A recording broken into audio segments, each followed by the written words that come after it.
Assalamu alaikum ve rahmetullahi ve berekatuh. Qadrdagi Fidoylar ekranning ko'rmanlari, hammalariningki mushu vaqti va buningki vaqt xayrli bo'lsin. Men Abdulaziz Beshto'roq İstanbul'dan, London'dan Kerem Zahir ustoz, Gollandiyadan Ahmetcan Fidoyi qarindishimiz uchaylar birlikda sunayotgan Qur'ondan nazar programmasining 66-soniga xush keldinglar. O'tgan soat 65. dersdə biz Qur'an məlum zamanğa xasmı degan temini çöhrələb söhbət qıldıq. Yəni bugünkisi Qur'an məlum makanğa xasmı degan temada bo'ladi. Bu temada nima mazmunlar bor? Qisqacha tanishib o'taylik. Qur'on bilan bo'lgan aloqamizni murakkablashtirish, favqulodda muqaddaslashtirish, təsləşdiriş, qiyinləşdiriş üçün qılmığımız qamide. Neticede din savdagərlərinə muhtac halga düşüb qaldıq. Allah'ın dinini toğra və öz peti düşünənməy, mahiyyətini taşlap qoyub, şəkil kesilib aldıq. Allah'ın əmrini ügənməy, arığa qoşub alğan mollamlarının əmrini, yəni alimların əmrini, Allah'ın əmri hesablaşqa mecbur bulup kaldık. Şuna zaman ve makandaki akıl almaz akide, itiqad, ibadetlerinin kulluğuna düşüp kaldık. Kur'an bilen makan ve o yerde yaşayan insanların münasebetleri zadı kandak. Mukaddesleştirvagan makallah ve onundaki batıl düşüncelerge Kur'an nime depti? Anlap bakayla. Özümüzün vatanları özümüz için qanchalik ulug' ve onun başka yerler bilen bo'lgan farqichi. Nima uchun özümüzninkidan başkalarının ulug' bo'lib qoldi? Qatorliq savollar asosida Qur'onning ma'lum makon bilan bo'lgan munosabatini o'rganib chiqamiz. İlgiriki ko'na tushunchalar bilan ahmoq qilinayotgan barliq vatandoshlarımızga alohida tavsiya qilamiz.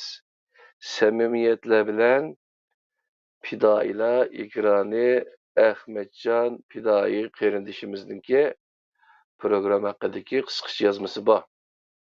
Assalomu alaykum ustoz. Va alaykum assalom. Qanday avvallar yaxshi, abdan tilma. Yaxshi Alloh shukr. O'zlarcha Jimatulloh. Bizmi Xudoga shukr. Amonatni to'shib ketyapmiz. Hem o'tgan soatda shu zaman to'g'riliq to'xtalib o'tdilar. Bugun makon tushunchisini Qur'on bizga qanday tushundirdi, Qur'on bilan qanday nazar tashlaymiz? Söz o'zlarida ustoz. Assalomu alaykum. Dunyoda qaysi joylarda hurmatli qarindoshlar, hammalarning shu vaqt xayrli bo'lsin. Bu uzundan birisi talash tortishib kelayotgan bir masala. Yuqorida qarindishimiz Abdulaziz Beshto'roq degandek nurg'un narsalarni makonga, zamonga va shu yerdagi millatga munosabatli qilib dinga kirdirib olgan, aralashtirib olgan ishlar nihoyat ko'p. Shuning uchun biz buni ayrim holda Qur'on zamonga mansubmi deganning o'zini qisqa chiqib tugatdik. Endi bugun Qur'on bir makon xosmi degan mavzu ustida to'xtalamiz. Estağfirullah. Bir qism kishilar yana bir qism yani ko'p yani bu odamning bir qism deganimiz bilan hozirgi shu 2 milliardga yaqin musulmonlar ichida nurg'un insonlar Qur'oni Karimni shu Makka Madina atrofiga xos arablarga tushgan degan bundaq ko'z qarashdagi insonlar nihoyat ko'p. Buningga qaysi oyatni dalil qiladi degan vaqtda Sura An'amniki 92 oyati va haza kitabun anzalnahu musaddiqul ladzi bayna yadayhi va litunzira ummal qura va man havlaha degan mushu oyatning o'zini dalil qildi. Yani Allah Teala muş mübarek Kur'an-ı Kerim düşürgenligini, bu mübarek Kur'an bilen Peygamber Aleyhisselam'a Mekke ve Mekke'nin etrafındaki kişilerin gözünü agahlandırgan dep özü degan buyruqni berganligini. Bununla asasen bu Kur'an-ı Kerim Mekke ve Mekke'nin etrafındaki insanlarga düşken bir kitap ekanligini, yani xas bir kitap ekanligini, aşağıya xas kitap ekanligini ve bunu başka insanlarniki din qilib olishga ehtiyojning yo'qligi yoki xatoligi din qilib olish. Mushundaq o'zi tushunchada tushunib, undan keyin mush oyatni maqsadini keltirib turib, bizniki dinimiz emas o. Arablarning dini. Yoki arablarning bo'lgan taqdirdami Makka Madina atrofidagi insonlarning bo'lib Makka atrofidagi insonlarniki dini. Qur'ondagi mushu veli tunzira ummal qura ve men havlaha degan muş ayetga asasen ve Mekke ve Mekke'nin etrafındaki insanlarını agahlandırgan dep düşken boğaşka bu aşağı xas deydigan mındaq göz qarashdaki insanlarımız mevcut. Uygurlarning arasında ve başka nurgun milletlerning arasında bundaq göz qarashlar mevcut. Hem de şundaq mı bu Kur'an-ı Kerim rastla şu Mekke ve Mekke'nin etrafındaki insanlarını agahlandırış için düşken bu diye vaxtda. Bu Kur'an-ı Kerim birinci kademde Peygamber Aleyhisselam'a düşken, Peygamber Aleyhisselam Mekke tuğulgan ve Allah Teala Kur'an-ı Kerim diyene la yukellifullahu nefsen illa usaha. Her insanı Allah Teala özünün taqit etdiğin iş buyuruydu, teklif kılıdı diyen ayet asasen Peygamber Aleyhisselam taqit etdiğin narsa nima degan vaqtda Qur'oni Kerimni yetkizishda Mekkedagi vaqtda Mekke ve Mekke'nin etrafındaki insanlarga yetkizish qo'ldan keladi. Onun için Peygamber Aleyhisselam'ın imkanı qarta Allah Teala bu öz ayetni bayon qildi, bu ayetni tushirdi. Peygamber Aleyhisselam Mekke'de 13 yıl turib Medine'ye ko'chgan vaqtida, Medine'ye hijrat qilgan vaqtida Allah Teala Qur'oni Kerim yana qaytadan sen Medine ve Medine'nin etrafındaki kişilerini agahlandırgın degan ayetni tushunmagan. Nima uchun degan vaqtda Peygamber Aleyhisselam şu Mekke ve Mekke'nin etrafındaki insanlarımızın agahlandırgın degan ayetga asasen özü Medine'ye borgandan keyin bu ayetning o'zini tatbiqlab bu ayetning hukmiga o'ziniki ish harakatlarini tatbiqlash orqali men hozir Medine'ye keldim. Bu ayet bana Medine ve Medine'nin etrafındaki insanlarını agahlandırgın degan bo'ldi deb tushunish orqali vazifasini davom qilgan. Endi bu o'zi bununla asasen yani Peygamber Aleyhisselam qaytadan ayet tushib Medine ve Medine'nin etrafındaki insanlarını agahlandırgın demagan bo'lsa-mu Peygamber Aleyhisselam yani şu yerdeki işlerin devam qilganiga asoslangan vaqtda bu nimani bildirdi deganda her bir insan yoki her bir diniy sohadagi insonlar o'ziniki etrafidagi insonlarni ogohlantirish va o'zining etrafidagi insonlarniki masalasini Qur'oni Karimga tatbiqlash orqali hal qilish lozimligini bildirdi.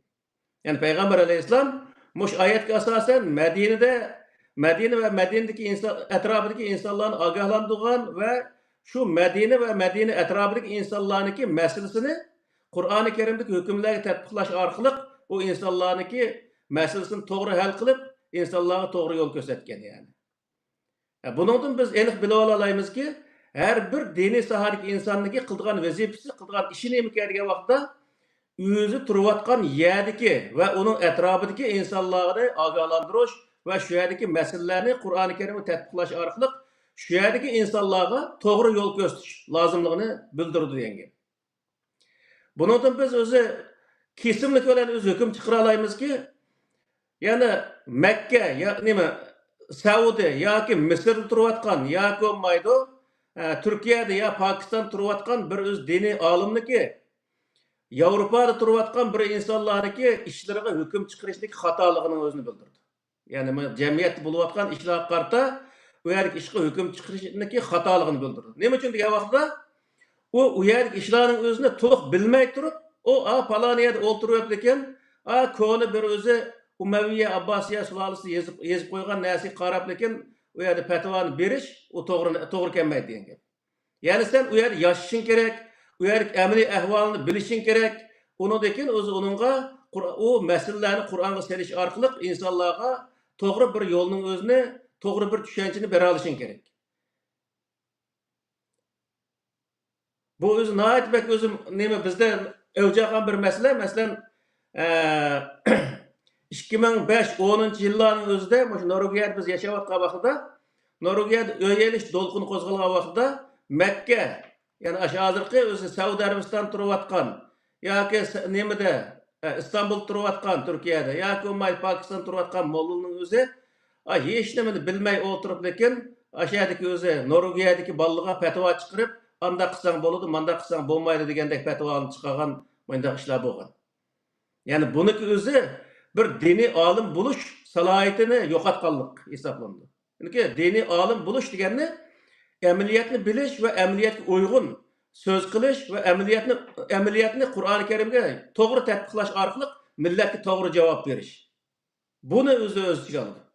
Ya'ni ko'zini yo'q lekin u 1000 yil burun 1400 yil burun yezilib qolgan narsaning o'zini akib lekin hozirgi zamonga, hozirgi o'xshamaydigan bir makonga tatbiqlashniki nihoyat xatoligini bildirdi yani.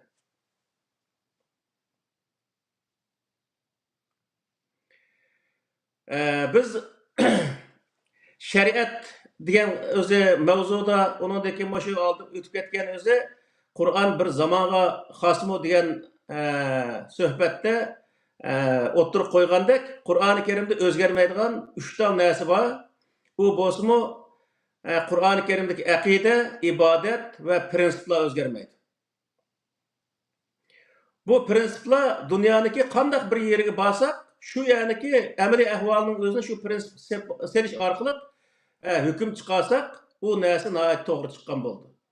Shuning uchun biz boshqa bir yerda yashab o'tib, u boshqa ya'niki ya'ni Saudiyada yoki Misrda yashab o'tib, u Yevropadagi bir davlatdagi amaliy ahvolning o'zini bilmay turib, u yerdagi o'zi u insonlarniki, u yerdagi iqtisodiy ahvol, jamiyat ahvolining o'zini hech narsani bilmay turib, hech narsadan xabarimiz yo'q holatda uningga o'zi hukm chiqarish bu Qur'oni Karimdagi shu prinsiplarga uyg'un harakat qilmaganlikni ko'rsatdi.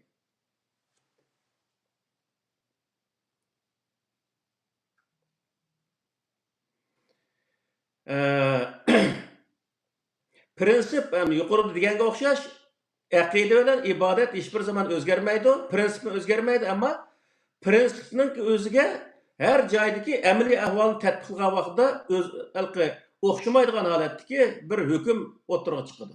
Misol, kambag'al bir davlatdagi iqtisodiy ahvolning o'zini Qur'oni Karimdagi ehtiyoj qarta o'zi boj yig'ish, ya'ni boj qonunining o'zini ehtiyoj qarta tuzish degan nemasiga asosan kambag'al bir davlatda yashaydigan insonlarga chiqargan boj qonuni boy bir davlatda yashaydigan insonlarga chiqargan qonun bilan o'xshamaydi misol. Xuddi shunga o'xshash kambag'al davlatda oldigan uy, masalan, asosan bu Yevropadagi problema uy masalasi. Uy olsak bo'ladi bo'lmam deydi. Undan keyin o Saudiyada u yerda turgan insonlar hech narsani bilmay o'tirib, uni qilsang andaq bo'ldi, mandaq bo'ldi deb fatvo chiqargan aynan ishlar bor-da. Şoň bu farqliq yerliga farqliq holatda Qur'oni Karimdagi shu prinsiplarga serish orqali farqliq bir hukmni chiqarish bu Qur'oni Karimni shu har yerga muvofiq holatda yetkazganlik va har yerdagi o'zi demining o'zini masalalarni Qur'oni Karimga to'g'ri serish orqali to'g'ri o'zi hukm chiqarganlikdan ko'rsatilgan.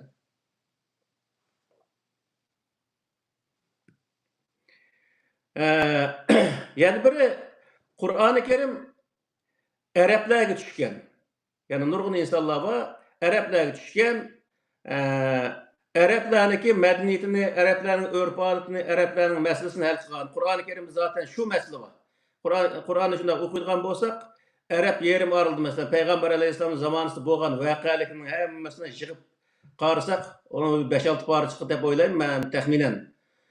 Shuning hammasini yig'inchoq qilgan vaqtida hammasi shu Arab yerim oralida Makka, Madina va uning atrofidagi Arablarniki jamiyatida bo'lgan masalalarni hal qildi. Hal qilgan ya'ni shu vaqtda. Undaq bo'lgandan keyin bu masala qanday qilib bizga to'g'ri keladi deb uning uchun biz Qur'oni Karim u Arabning madaniyati, Arabning urf-odati va Arabning u zamondagi ish harakatlariga bizniki ish harakatlarimiz hozirgi ish harakatlarimiz, madaniyatimiz, urf-odatimiz to'g'ri kelmaydi. Undaq bo'lgandan keyin bu din Arabning dini deydigan mundaq ko'z qarashlar bor.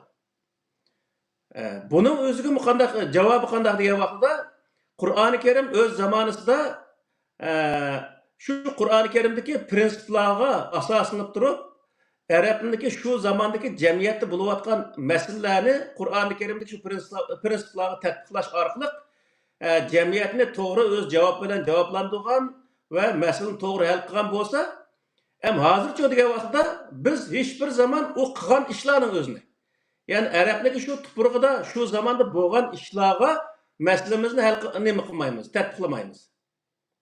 U vaqtda qanday qilamiz degan vaqtda masalamizni Qur'oni Karimdagi shu prinsiplarga tatbiqlaymiz. Ya'ni bizda eng avjagan masala nima? Degan vaqtda eng avjagan masala shu zamondagi Arablarniki yoki Payg'ambar alayhissalomning sahobalarniki, tabiin, tabiiy tabiinlarniki qilgan ish harakatlariga degan gap so'zlarga masalamizni tatbiqlash orqali hukm chiqarish odatga aylangan. Bu butunlay xato. Payg'ambar alayhissalom qilgan ishi bo'lsin, masalan shu vaqtdagi masalaning o'zi Qur'oni Karimdagi prinsiplarni tatbiqlash bo'lsin, shu zamon va shu makondagi jamiyatga muvofiq holatda shu ishni o'zini qilib bo'lgan. Endi bu degan vaqtda bu boshqa millatniki jamiyatiga to'g'ri kelmaydi. U vaqtda qanday qilamiz degan vaqtda u vaqtda har millat o'z jamiyatida bo'layotgan masalalarning o'zini Qur'oni Karimdagi prinsiplarga tatbiqlash orqali hukm chiqargan vaqtda to'g'ri o'zi hukm chiqargan bo'ladi, millatlarning o'zini to'g'ri yetaklagan bo'ldi. Biz yuqorqi yana o'tgan suhbatda deb o'tgandek, o'sha shariat degan vaqtning o'zida misol 4 o'zi mazhabniki Abu Hanifa, İmam Ahmad, İmam Şafii, İmam Maliklarniki o'zi nemisini shu mazhablarni bir kitobga to'plab, uni degan aning mandaq bo'lganligi uchun a to'g'ri, maning mandaq bo'lgani uchun ma xato, mandaq degandek o'zi talash tortish qilib qo'ygan bir Sharh va Qoida degan bir kitob bor. Hidoya degan bir kitob bor. Bu kitobligimi bu narsalarning hammasini bir kitobning ichiga to'plash asli to'g'ri narsa emas. Nima uchun degan vaqtda 4 joyda chiqargan hukmlar, chiqarilgan hukmlar. 4 kitob, yani 4 mazhabniki chiqargan hukmlari 4 joyda chiqarilgan hukm. Uning o'zini bir yerga akib, bir kitobning ichiga akib turib, uning o'zini birlashtirib, uningdan mandaq deyish xato. Yani bu kitobning ichida chiqargan hukmning ichida nurg'unlari Qur'oni Karimdagi o prinsiplarga to'g'ri kelmaydi. Lekin bu yana bir masala. Endi birinchi masala nima degan vaqtda o'xshamaydigan yerlarda chiqarilgan hukmlarning o'zini akilib bir kitobning ichiga akib turib, uning o'zini talash tortishga aylantirish o butunlay xato bir narsa. Uning uchun har joydagi jamiyatdagi amaliy ahvolining o'zini yaxshi bilib turib, Qur'oni Karimga shu jamiyatda bo'layotgan masalalarni saqagan vaqtda u yerdagi narsa farqli chiqadi. Masalan, boy degandek, boy davlatdagi iqtisodiy tuzum bilan kambag'al davlatdagi iqtisodiy tuzum farqli chiqadi. Nima o'zi ma'rif saviyasi yuqori davlatlar bilan ma'rif saviyasi tuvan davlatlarniki ma'rif sistemasi farqli chiqadi. O'xshamagan qo'shni qulimlarga ega bo'lgan davlatlar bilan o'xshamagan, ya'ni boshqa o'zi o'xshamagan qo'shni qulimlarga ega bo'lgan davlatlarniki siyosiy o'zi prinsiplari, siyosiy qonunlari ham farqli chiqadi yani. Shuning uchun bu yerdagi narsa nima degan vaqtda farqli o'rinlarga har sohani nazarda tutgan holatda hukm chiqarish, bu o'zi Qur'oni Karimning shu prinsipga asosan hukm chiqargan vaqtda farq chiqadi. O farqli chiqqan narsaning o'zini Özünü misalda Afganistan yoki Somalidan chiqqan bir hukumatning o'zini akilib, men amma nimadiki Londonga akib turib, Londondagi iqtisodiy ahvolga qarata bu mandaq bo'lish kerak desam, bu to'g'ri bo'lmaydi. Shuning uchun bu yerki narsa nima degan vaqtda har joydagi iqtisodiy, ijtimoiy, siyosiy va har sohadagi ishlarni nazarda tutgan holatda Qur'oni Karimdagi shu masala nima prinsiplar tatbiq qilgan vaqtida uning to'g'ri bir yakun chiqadi degan gap. Shuning uchun bu yerda nima degan vaqtda biz burun deb o'tgandek payg'ambar alayhissalom burungi payg'ambarlar qilib o'tgan ishlarga ergashmasdan o'zi Qur'oni Karimdagi prinsiplarga o'zi yashayotgan jamiyatdagi masalalarni tatbiqlash orqali millatni to'g'ri yetaklab manganga o'xshash hozirgi olimlar degan vaqtda hozirgi olimlar payg'ambar alayhissalom va payg'ambar alayhissalom sahobalari qilgan ishning o'ziga hozirgi jamiyatdagi masalalarni tatbiqlamasdan Qur'oni Karimdagi prinsiplarga hozirgi masalani, hozirgi jamiyat bo'layotgan masalalarni tatbiqlash orqali hukm chiqargan vaqtida payg'ambarning o'ziga usva, ya'ni o'zi o'rnak qilgan bo'ladi. Payg'ambarlar hammasi Allohning kitobiga esilgan va Allohning kitobidagi prinsiplarni asos qilish orqali masalani hal qilgan bo'lsa, keyingi olimlar degan vaqtda dal ashunga o'xshash Qur'oni Karimdagi prinsiplarni asos qilib o'z jamiyatidagi masalalarni to'g'ri hal qilgan vaqtda payg'ambarlarni o'ziga ulgu qilgan bo'ladi yani. Shuning uchun bu sunnatga eslimiz degan odamning o'zi agar payg'ambarning qilgan ishiga ergishimiz degan bo'lsa desa, payg'ambarning qilgan ishi nima? Degan vaqtda payg'ambar zamondagi masalalarning o'zini Qur'oni Karimdagi prinsiplarga selish orqali to'g'ri hal qilgan.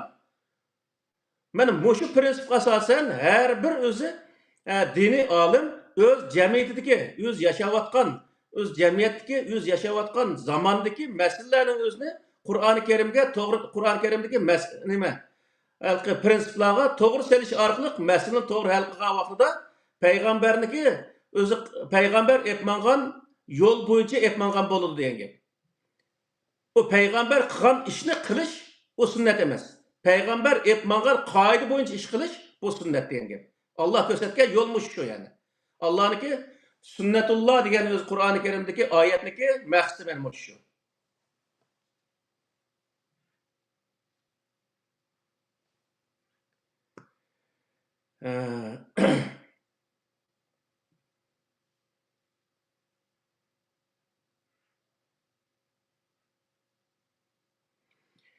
Endi bir qism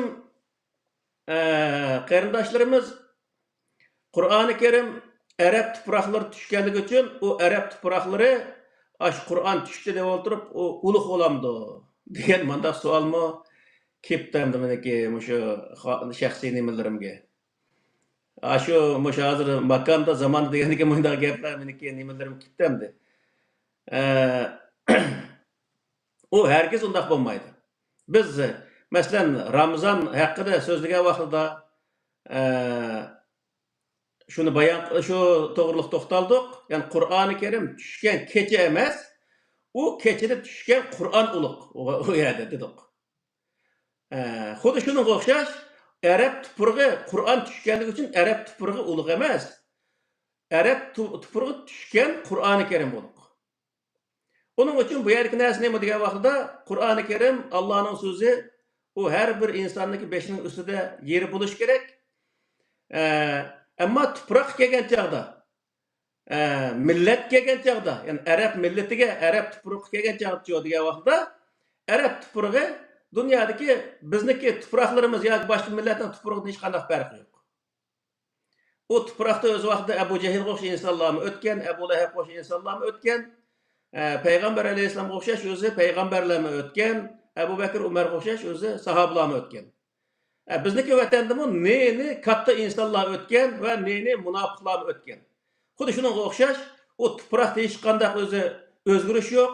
U tuproqga inson dastlab yashaydiganligi, ammo bir narsa tushishi bilan u tuproq ulug' bo'lib qolmaydi. Bir narsa tushmaslik bilan u tuproq desa, u nihoyat o'zi qadr qimmatini yo'qotgan, bunda holat bo'lmaydi. Qadr qimmati, tuproqniki qadr qimmati faqat o tuproqni yaxshi qo'g'dash bilan bo'ldi. Dunyoda insonlar, har inson, har yoki millat o'z tuprog'ini yaxshi qo'g'dab, o nemisinin tuprog'ini yaxshi gullantirib, chiroyli o'zi yasab, qilgan vaqtda uni qadrlagan bo'ldi. O tuproqning qadr qimmati shu yerda bo'lgan bo'ldi. O tuproqning qadr qimmatiga yetmay, u yerning o'zining uning uchun kurash qilmay, bunday qilsa, o tuproqniki o'zi u odamning oldida qadr qimmati yo'q bo'lgan bo'ldi.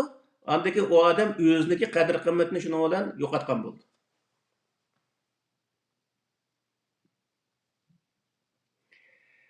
Yana Arab tuprog'ida elib berilgan siyosiy, iqtisodiy va jamiyat tuzumlari shu jo'g'rafiyaga muvofiq elib berilgan ekan. Ammo shu o'zi siyosiy, iqtisodiy va jamiyat tuzumlarining o'zi qiyomat qoyim bo'lishlik butun insonlarga o'rnak bo'lamdi.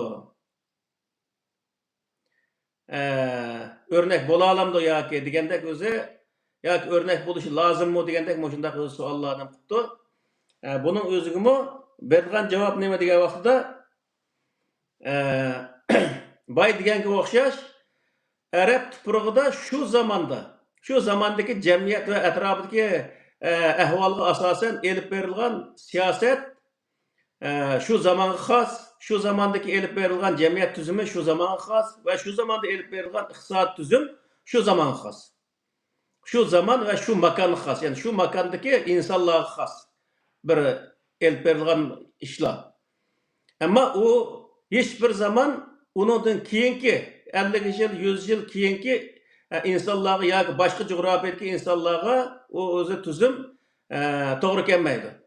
O tuzumga bo'ysunish yoki o tuzumni aynan etmayish aslo mumkin emas. Misol, hozir o'zini Yamanbek sunnatchi tutib, payg'ambarniki o'zi oqsiga mahkam eslib olgan, peshiga ching eslib boshizodi, ayndaq qildik deyotgan insonlarmi payg'ambar alayhisolamniki shu zamonda qilayotgan siyosati, shu zamondagi tuzgan iqtisod tuzilmasi va shu zamondagi o'zi jamiyat tuzilmasining o'zini o'tirib qo'yolmaslik va uni ijro qilolmaslik. Demakki nima degan vaqtda uniki vaqti o'tib ketgan, shu jamiyatga to'g'ri keladigan, shu 1400 yil burungi jamiyatga to'g'ri keladigan bunday tuzumlar bu. Ammo buning o'zini keyingi zamonga so'rab yurish bu bir o'zi jinoyat hisoblandi. Bu nima uchun degan vaqtda xuddi payg'ambar alayhisalom burungi payg'ambarlarni qilgan ishlarini, shu payg'ambarlarniki tuzgan tuzumlarining o'zini o'ziga o'rnak qilmaganga o'xshash, bizmi uning o'zini payg'ambarning zamonasidagi jamiyat tuzumi, siyosiy tuzum yoki iqtisod tuzumining o'zini o'zimizga o'rnak qilmasligimiz lozim. Qilishimiz o'zi xato. Nima uchun degan vaqtda agar payg'ambar alayhisalom hozirgi zamonda bo'lsa, shu 1400 yil burun epmangan shu siyosiy, iqtisodiy jamiyat tuzumlarining o'zini shu peti yana hozirmi shuni qilamiz demasdan hozirgi zamonga, hozirgi makonga loyiq holatda iqtisodiy va siyosiy, iqtisodiy va jamiyat tuzumlarini tuzib chiqqan bo'ladi. Shuning uchun biz payg'ambarni o'zimizga ulgu qilamiz degan bo'lsak, qanday qildik ekanmiz degan vaqtda shu payg'ambar 1400 yil burun o'zining shu jamiyatiga, shu makonga, shu zamonga loyiq holatda tuzgan bir tuzum tuzgan bo'lsa, bizmi hozirgi zamonga loyiq tuzum tuzishimiz payg'ambar tutgan yo'lniki, ya'ni Alloh taolo o'tirib qo'ygan yo'lniki naq o'zini biz tutib olgan bo'lamiz degan gap.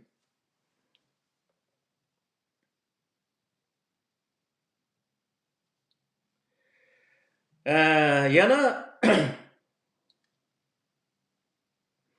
Qur'oni Karim Arab tuprog'ida tushganligi uchun uning ichidagi inson, hayvon, tog' toshlar, meva-chevalar, masalan, suv, barliq narsalar boshqa yerdagidan ulug' bo'lamdi debdi. Bu boy deganga o'xshashli bir javob yana u xos degan vaqtda u yerda ulug' bo'lgan narsa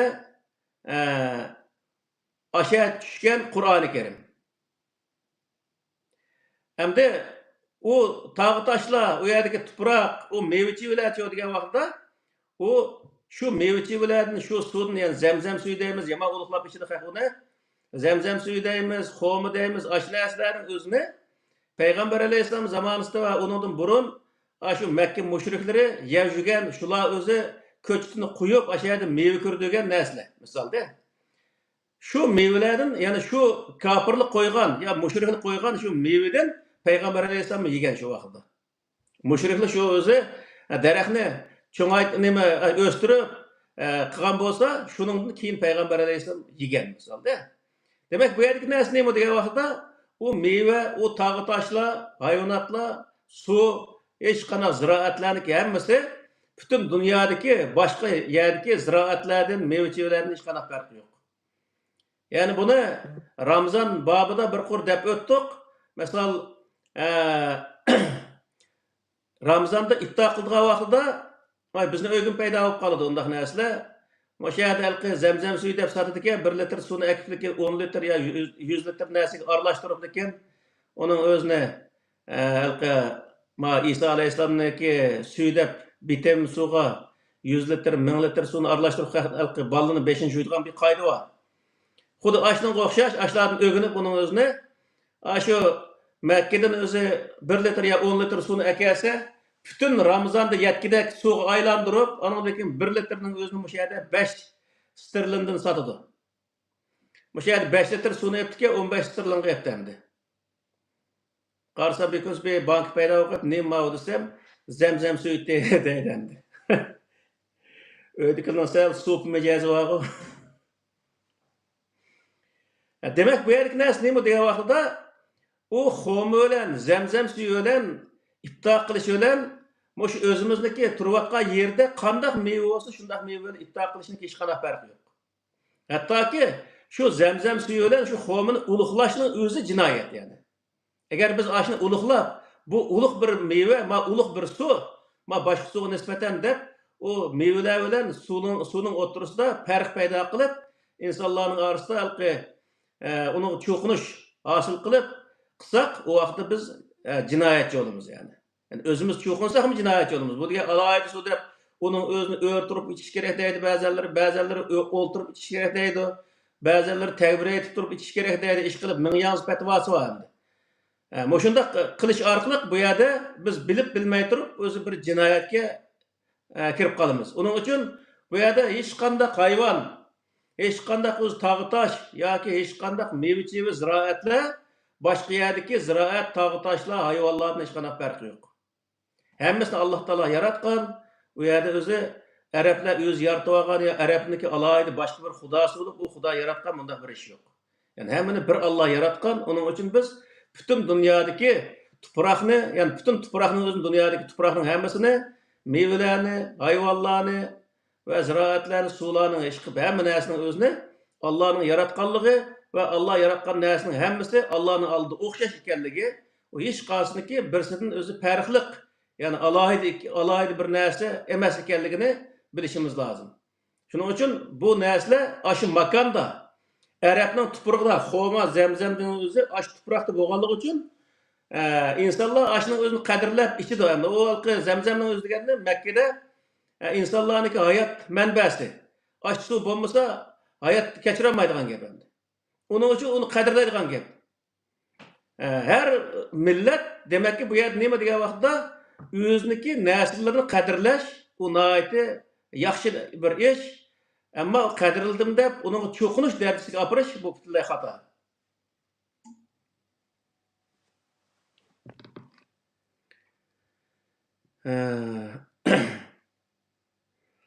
Yana Qur'oni Karim Arab yerim oralidagi bir qism narsalarni tilga olib, misol xomga o'xshash, anjirga o'xshash, misol üzümga o'xshash, shunday bir qism narsalarni, mevalarni to'rtaga o'xshash bunday narsalarning o'zini misolga olgan nima shunday tilga olgan yerlari bor, ham shuni qasam qilgan yerlari bor. Bu qasam qilish qargan vaqtda bu narsani yana alohida bilishga bo'lamdi degandek bir savol ekan. Bu yana burungi berilgan javobga o'xshashlar.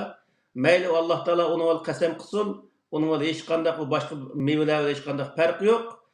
Endi bu yerda Qur'oni Karimda yana shu arablarga birinchi payg'ambar alayhisalom tushgan bo'lgan payg'ambar alayhisalom u yerda insonlarga dinni tushuntirish, Allohning qudratini tushuntirishga to'g'ri kelgan bo'lg'achqa u yerdagi o'zi mevalarni, tog'i toshlarni o'zi misol qilib, ko'rdingmi men mushu quruq shaxtdan Alloh taolo mevani chiqarib beryapti. Ashunda qudratli zotning o'ziga biz iymon etmay, nimaga iymon etganmiz? Sizniki bu iloh deyotganlaringni qo'ldan nima keladi deganga o'xshash menda o'zi misallarni keltirish orqali insonlarga Allohning qudratini tushuntirib, Allohning bor va birligining o'ziga e'tirof qilishga dalil keltirgan. Buning o'zi endi bizga kelgan degan vaqtda biz alohida o'zi Makka Madinaning xo'milarni akilib, bu yerga akib turib, mana mush xo'mini Alloh yaratgan deb o'tirib, haq tushuntirishga hech qanday hojat yo'q. Ya'ni men bu Angliyada bo'lgandan keyin Angliyada o'sadigan bir mevaning o'zini ko'rsatib turib, ko'rdingmi, ma daraxtning o'zini, ma yog'ochning o'zini Alloh taolo ma mevani chiqarib beryapti. Demakki Alloh taolo mushunda qudratli bir zot, uning uchun biz mush Allohga ishinyapmiz deb uni dalil qilishim o'zi nihoyat to'g'ri bir dalil qilganlik bo'ldi. Chunki men alohida arab tuprog'idagi bir narsani, arabning tog' toshlarini, arabning meva-chevali, arabning suvlari yoki bo'lmaydi, arabning ziroat hayvonlarining o'zini misol keltirishimga hech qanday hojat yo'q. Bu nimani bildirdi degan vaqtda Payg'ambar alayhissalom atrofidagi, ya'ni o'zi ko'rayotgan, o'zi dalil qilim desa, meni ma'nosi deblekin shappada shuni akitlikin dalil qila oladigan bundaq bir narsani ko'rsatyapti. Bu bizga nimani o'zi tushuntirib berdi degan vaqtda bizmi atrofimizda o'sayotgan daraxtlarning o'zini misol keltirish orqali insonlarni qoyil qilish lozimligini ko'rsatdi degan. Mesela Kur'an'da vettini ve zeytun ve turu sinin ve hazel beledil emin degandek şundaq o'zi oyatlar bor. Bunun o'zi mushu mevlar, mushu tog'lar, mushu shaharlarning o'zi alohida ulug'mi degan bir savol. Buningga hech qanday uniki ulug' bir yeri yo'q. Ulug' bo'lgan narsa shu tushgan Qur'onniki aqida, ahkam ve aqida, ibadet ve prensiplarga amal qilish bu eng ulug' bir ish, yani. Yani bir savolning o'zi nima uchun insonlar yani Makka Mukarrama, Madina Munawvara, Baytul Muqaddas deb ataydi deydimdi.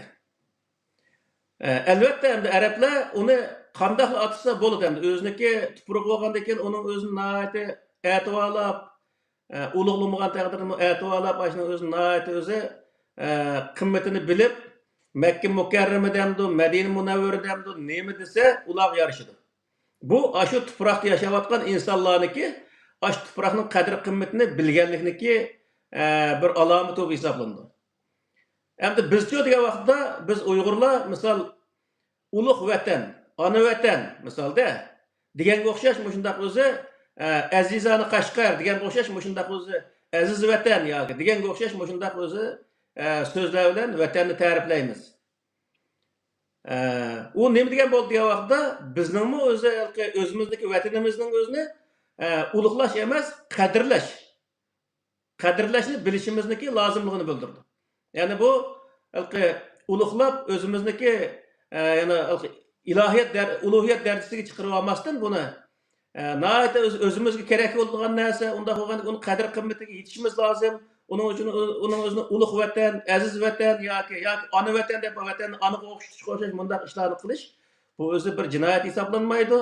Hattoki har millat o'z vatanining qadr qimmatiga yetish va o'z vatanini yaxshi gullantirish ve öz vatani uchun kurash qilish bu o'zi nihoyatda ulug' bir ish.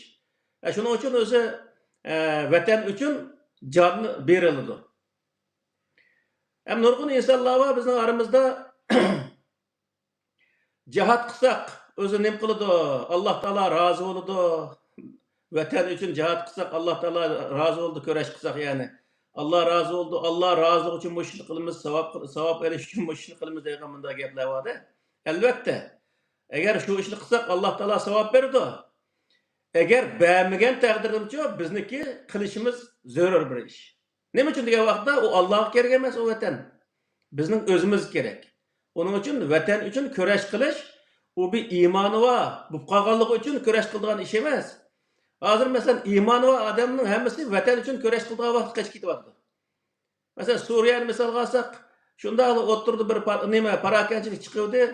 Milyonlagan insonlar, ya'ni necha million, hatto 10-15 millionga kelib bu yerda shundaq insonlarning taraf-taraf qochib ketganligi. Ama bu Birinchi dunyo, ikkinchi dunyo urushi deki özü nemi tarixini okusak Avrupa'daki. Hiçbir insanlar taraf kaçıp ketmey, vatanı üçün köreş qilib ölüp ketishgandi. Hech qanday dahi, yani şu vaqtdagi rahbar yoki davlatning prezidenti kaçıp ketmey, hatta Gitlerim kaçıp ketmey, aşı o'zining tuprug'ida o'zini o'ltirib olaylik. Yani bu nima degan bo'ldi degan vaqtda vatanni suyish bir iymoni bor odamga mansub narsa emas. Bizdan hattoki iymoni yo'q insonlar bak so'ydiganligi hozir isbotlanadi. Chunki vatanning qadrini bilgan odam so'ya oladi. Bilgan odam uning uchun kurash qila oladi. Bilgan odam uning o'zini qadrlay oladi. Şuna bu g'arb davlatlarida kichkina alqandak ushaq davlatlarga aylanib ketgan. Ular hammasi o'zining davlatlarini shunday chiroyli yasab, bir tal yerini o'zini beka qo'ymay shunday o'zi hamma yerni foydalanib, hattoki ba'zi yerdan foydalanmagan taqdirda huzur, ya'ni ma'naviy jihatdan foydalanadigan yer qilib, shunday nihoyatda yaxshi foydalanish bo'lgan. Bizlarda unday ishlar bo'lmagandan keyin vatanning qadriga u daraja yetmagan. Bizniki o'zi vatanning o'zini qutqizimiz deb o'tirib chiqqan insonlarimizmi vaqt kelgancha vatanni tashlab qochib ketgan. Bizmi qochib ketdik odatda, bizga o'rgatgan degan shuning o'zini. Aslida shular o'rgatmay, jondil o'la ashada o'zi nima qilib, o'zi kurash qilib qilgan bo'lsa edi, u vaqtda bizmi balkim qochib ketmay, balki o'ldigan shu ashada o'lgan bo'lardik. Shuning uchun bu yerda narsa nima degan vaqtda vatanni qadrlash, vatanni har xil o'zi yaxshi nom bilan atash, u hech qanday bir gunoh emas. Hamda u vatanni qadrlaganlik bu hisoblanadi. Ammo qadrildim deb vatan uchun o'zi ikki kuplet she'r aytib qo'yish yoki vatanim deb qo'yish yoki vatan uchun duo qilib qo'yish yoki vatan uchun 2 rakat namoz o'qib qo'yish yoki vatanda o'layotganlar uchun jinoza namozi o'qib qo'yishning o'zi vatan uchun kurash qilganlik emas. U quruq gap faqatla. U ish deganda amaliyat bo'lgan narsa. Quruq gapni qilib, shu quruq gapniki %1 bo'lsa-mu qilsa, u vaqtda kichkina o'zi ish qilgan bo'ldi. Davomli quruq gap qilib, bu yerda o'zi bevos she'r aytib qo'yib, bevos naqsh aytib qo'yib, bevos o'zi uning uchun duo qilib qo'yib, buning o'zi vatan ozod bo'lmaydi. U vatanni qadrlaganlik, vatanni qadriga yetganlik hisoblanmaydi. Shuning uchun bu yerdagi narsa nima degan vaqtda makon deganning o'zi bu nihoyat muhim bir narsa.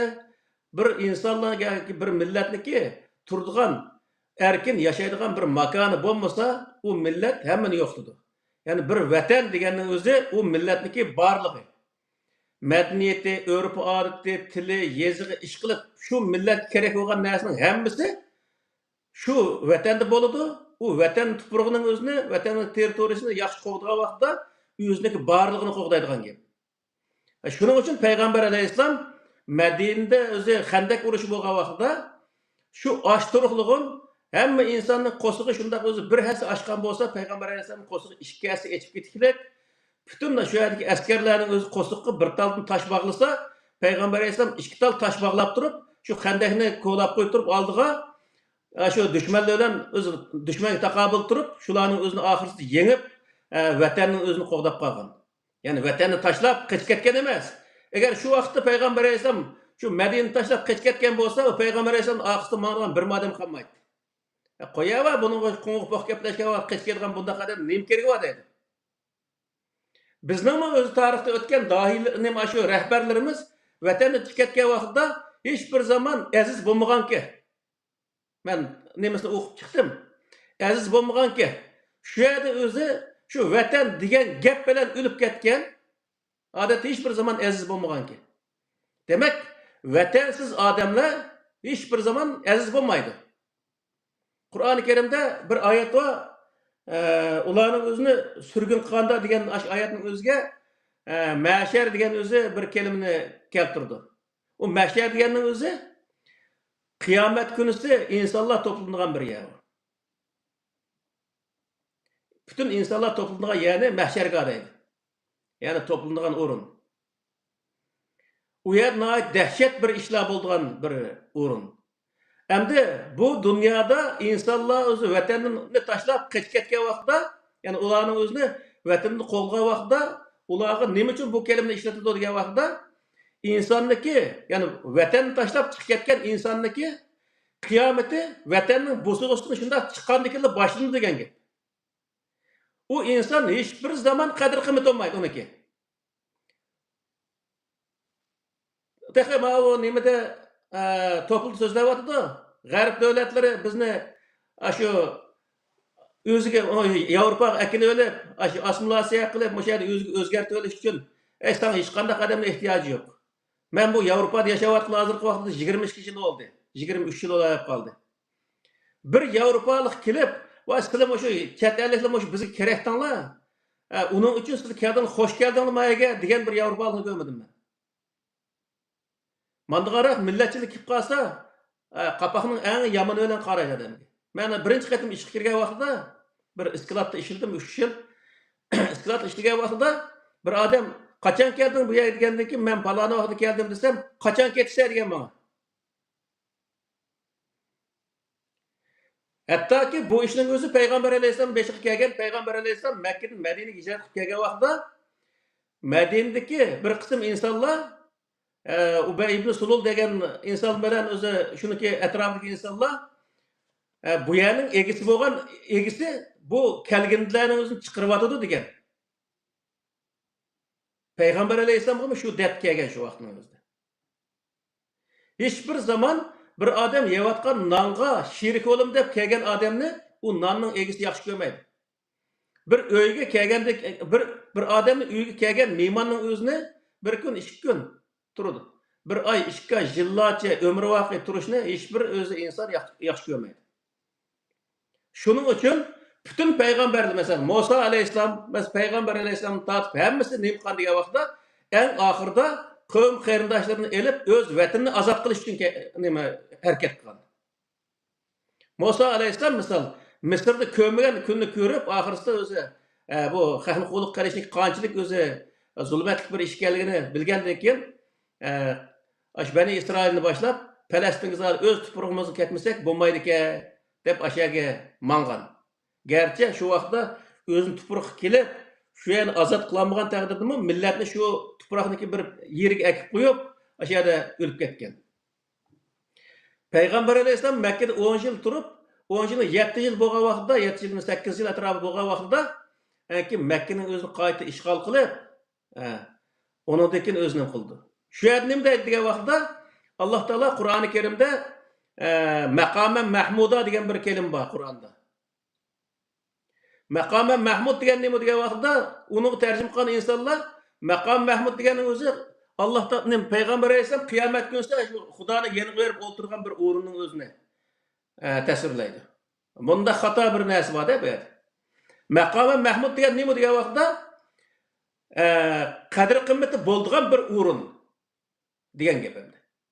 Payg'ambar alayhisalom qachon qadr qimmati bo'lgan degan vaqtda gapi zot o'tadigan ashunday holat qachon bo'lgan degan vaqtda Payg'ambar alayhisalom Makkani ishg'ol qilgandan keyin, undan keyin butun arablar orasida gap o'tgan bo'lgan.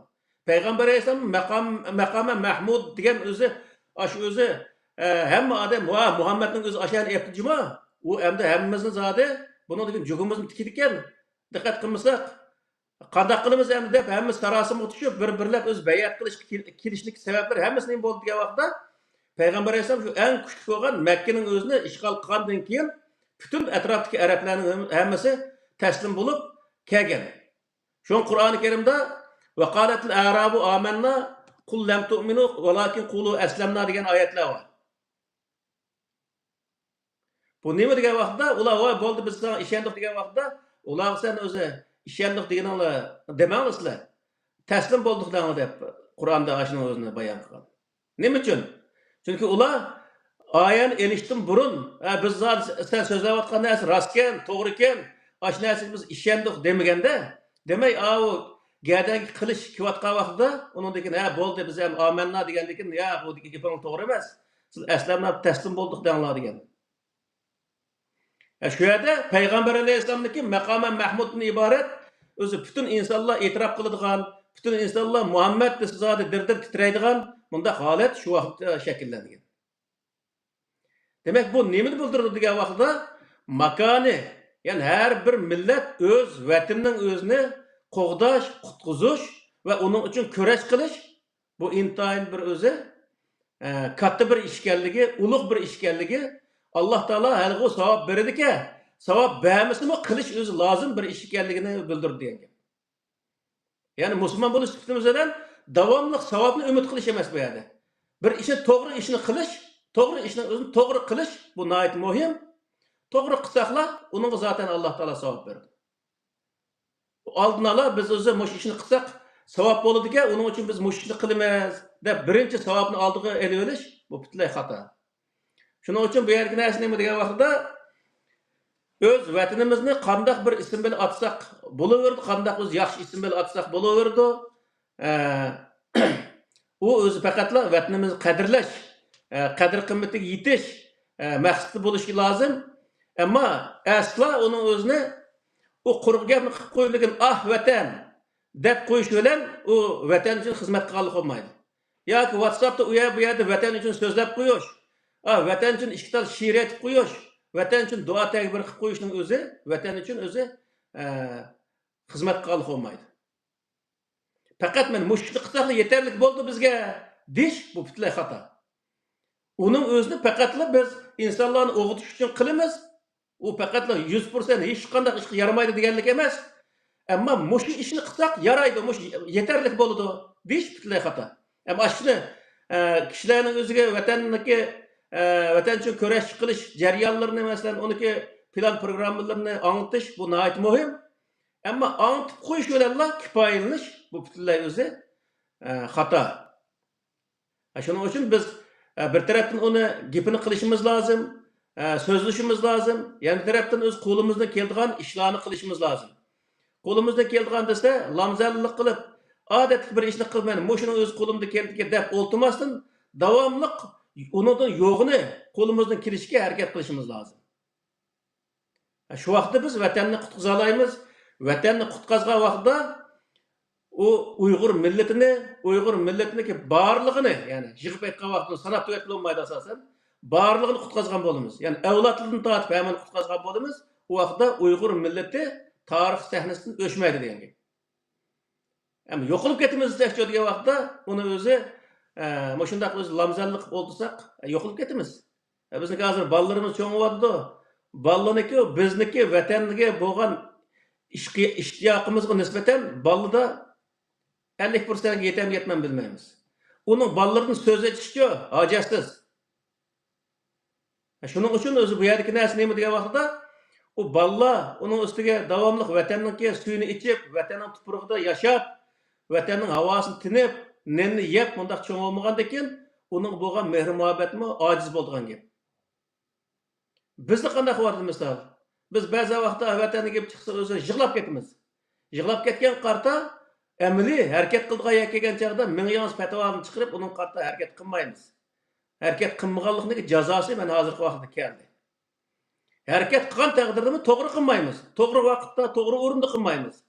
Uni qaramlachi, o'sha yer olti to'xtoq mollani gapib kirib, ashunaki o'zi arabniki to'ttal gapini qilib bersa, Abu Bakr Umarning o'zini qahramonligining o'zini gapini qilib bersa, shuniki aqti mangan kishi bo'lib o'zicha xato bir yerga berib, xato ishni qildigan bundaq ishlar nihoyat ko'p bizda. Shuning uchun bu nima degan vaqtda yig'ib aytgan vaqtida Arab tuprog'ida tushgan Qur'oni Karim Arab tuprog'idagi shu zamondagi arablarniki jamiyatdagi masalalarni hal qilgan bo'lsa, biz shu Qur'ondagi aqida ibodat va prinsiplarning o'zini o'zimizga qabul qilib, o'zimizniki tuprog'idagi, o'zimizning vatanining millatida bo'layotgan, millatining jamiyatida bo'layotgan ishlarning o'zini shu prinsipga tatbiq qilgan vaqtda biz to'g'ri bir xulosaga, to'g'ri bir o'zi ya'ni javobga erisha olamiz degan gap. Shu vaqtda millatni to'g'ri yetaklab mana olamiz. Biz asla o'zi u payg'ambar alayhisalom zamonida qilingan ish bo'lsin, qilindi deb o'z payg'ambar alayhisalom chaplangan o'zi hikoyalar bo'lsin, yoki Umayya Abbosiya sulolasi zamonasida yozilgan fiqh kitoblar bo'lsin, bu kitoblarning o'zi shariat deb tunish va uni vatanni hozirgi o'zi Uyg'ur jamiyatiga vatan ozod bo'lsa, vatanning o'ziga qonun qilamiz, shariat qilamiz deyishning o'zi butunlay xam xiyol, uning o'zi hozirgi jamiyatga asla to'g'ri kelmaydi, chunki u qulluq jamiyatda tuzalgan bir qonun prinsip, hozirgi bir jamiyatning o'zida u aslo to'g'ri kelmaydi. Uning ustiga u jamiyatniki jamiyat taraqqiyoti, hozirgi jamiyat taraqqiyoti, u zamondagi ma'rif, hozirgi ma'rif, u zamondagi iqtisod, hozirgi iqtisod va u zamondagi siyosat, hozirgi siyosat o'xshash emas. Bu bir masala. Ikkinchisi, Arab tupurg'i va uning atrofidagi ahvol qarta elib berilgan siyosat, iqtisod jamiyati bilan bizning vatan va uning atrofiga asosan elib berilgan siyosat, iqtisod jamiyat tuzumlari uning o'xshamaydigan bo'ladi. Chunki bizmi shu millatga eng foydali bo'lgan, vatanga eng o'zi to'g'ri kelgan, vatandagi jo'grafiyalik ahvolga eng to'g'ri kelgan holatdagi bir qonun, prinsip va siyosatni elib menish bizniki majburiyatimiz. Bunun o'zini Qur'oni Karimdagi ash prinsiplarga asosan elib mangsak, Qur'oni Karimga bo'ysungan bo'lamiz. Uning o'zini adil ijro qilsak, Qur'oni Karimdagi adolatni tiklagan bo'lamiz. Ya'ni Alloh taoloning maqsadini ijro qilgan bo'lamiz degan gap endi. Xo'sh.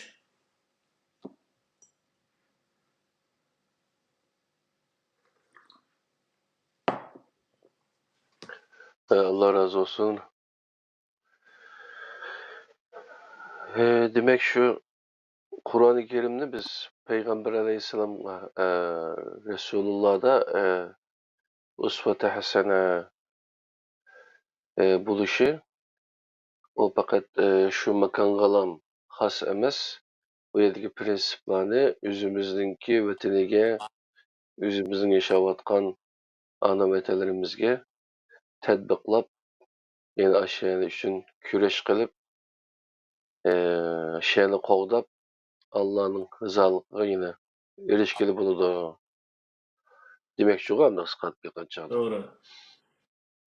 Endi bu yerdagi narsani degan vaqtda o'tganda bir tuzum haqida azroq bir gapni 5-chi qilib qoldik, ammo maxsus bu vaqtni to'xtalamiz. Qur'oni Karimdagi bu prinsiplar bir tuzum. Ya'ni onun misal hozirgi vaqt demokratik tuzum deymiz, sotsialist tuzum deymiz, kapitalist tuzum deymiz misalda. Laik tuzum deymiz, shunday bir tuzum holatdagi bir programma. Bunun özünü her millet qabul qilgan vaqtda o'ziniki jamiyati, o'ziniki o'rni qarta, o'zining amaliy ahvoli qarta, shu amaliy ahvolning o'zini shuni tatbiqlagan asosda foydalanib o'z jamiyatini qo'g'dash, adil boshqarish sistemasi qilib o'zi qo'llanish bu bekitilgan Qur'onda. Bu nima degan bo'ldi degan vaqtda biz vatan kelgan vaqtda u Arab tuprog'iga tatbiqlangan narsani akib tatbiqlamaymiz. Vatanning ishini Arab tuprog'iga tatbiqlangan ish harakatlarga tatbiqlamaymiz. Bizning eng xato qilayotgan, mollalarning eng xato qilayotgan yeri bu.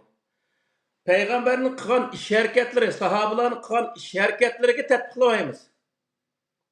Bu kallamizda eng aniq bo'lish lozim. Qur'oni Karimdagi prinsipni tatbiqlaymiz.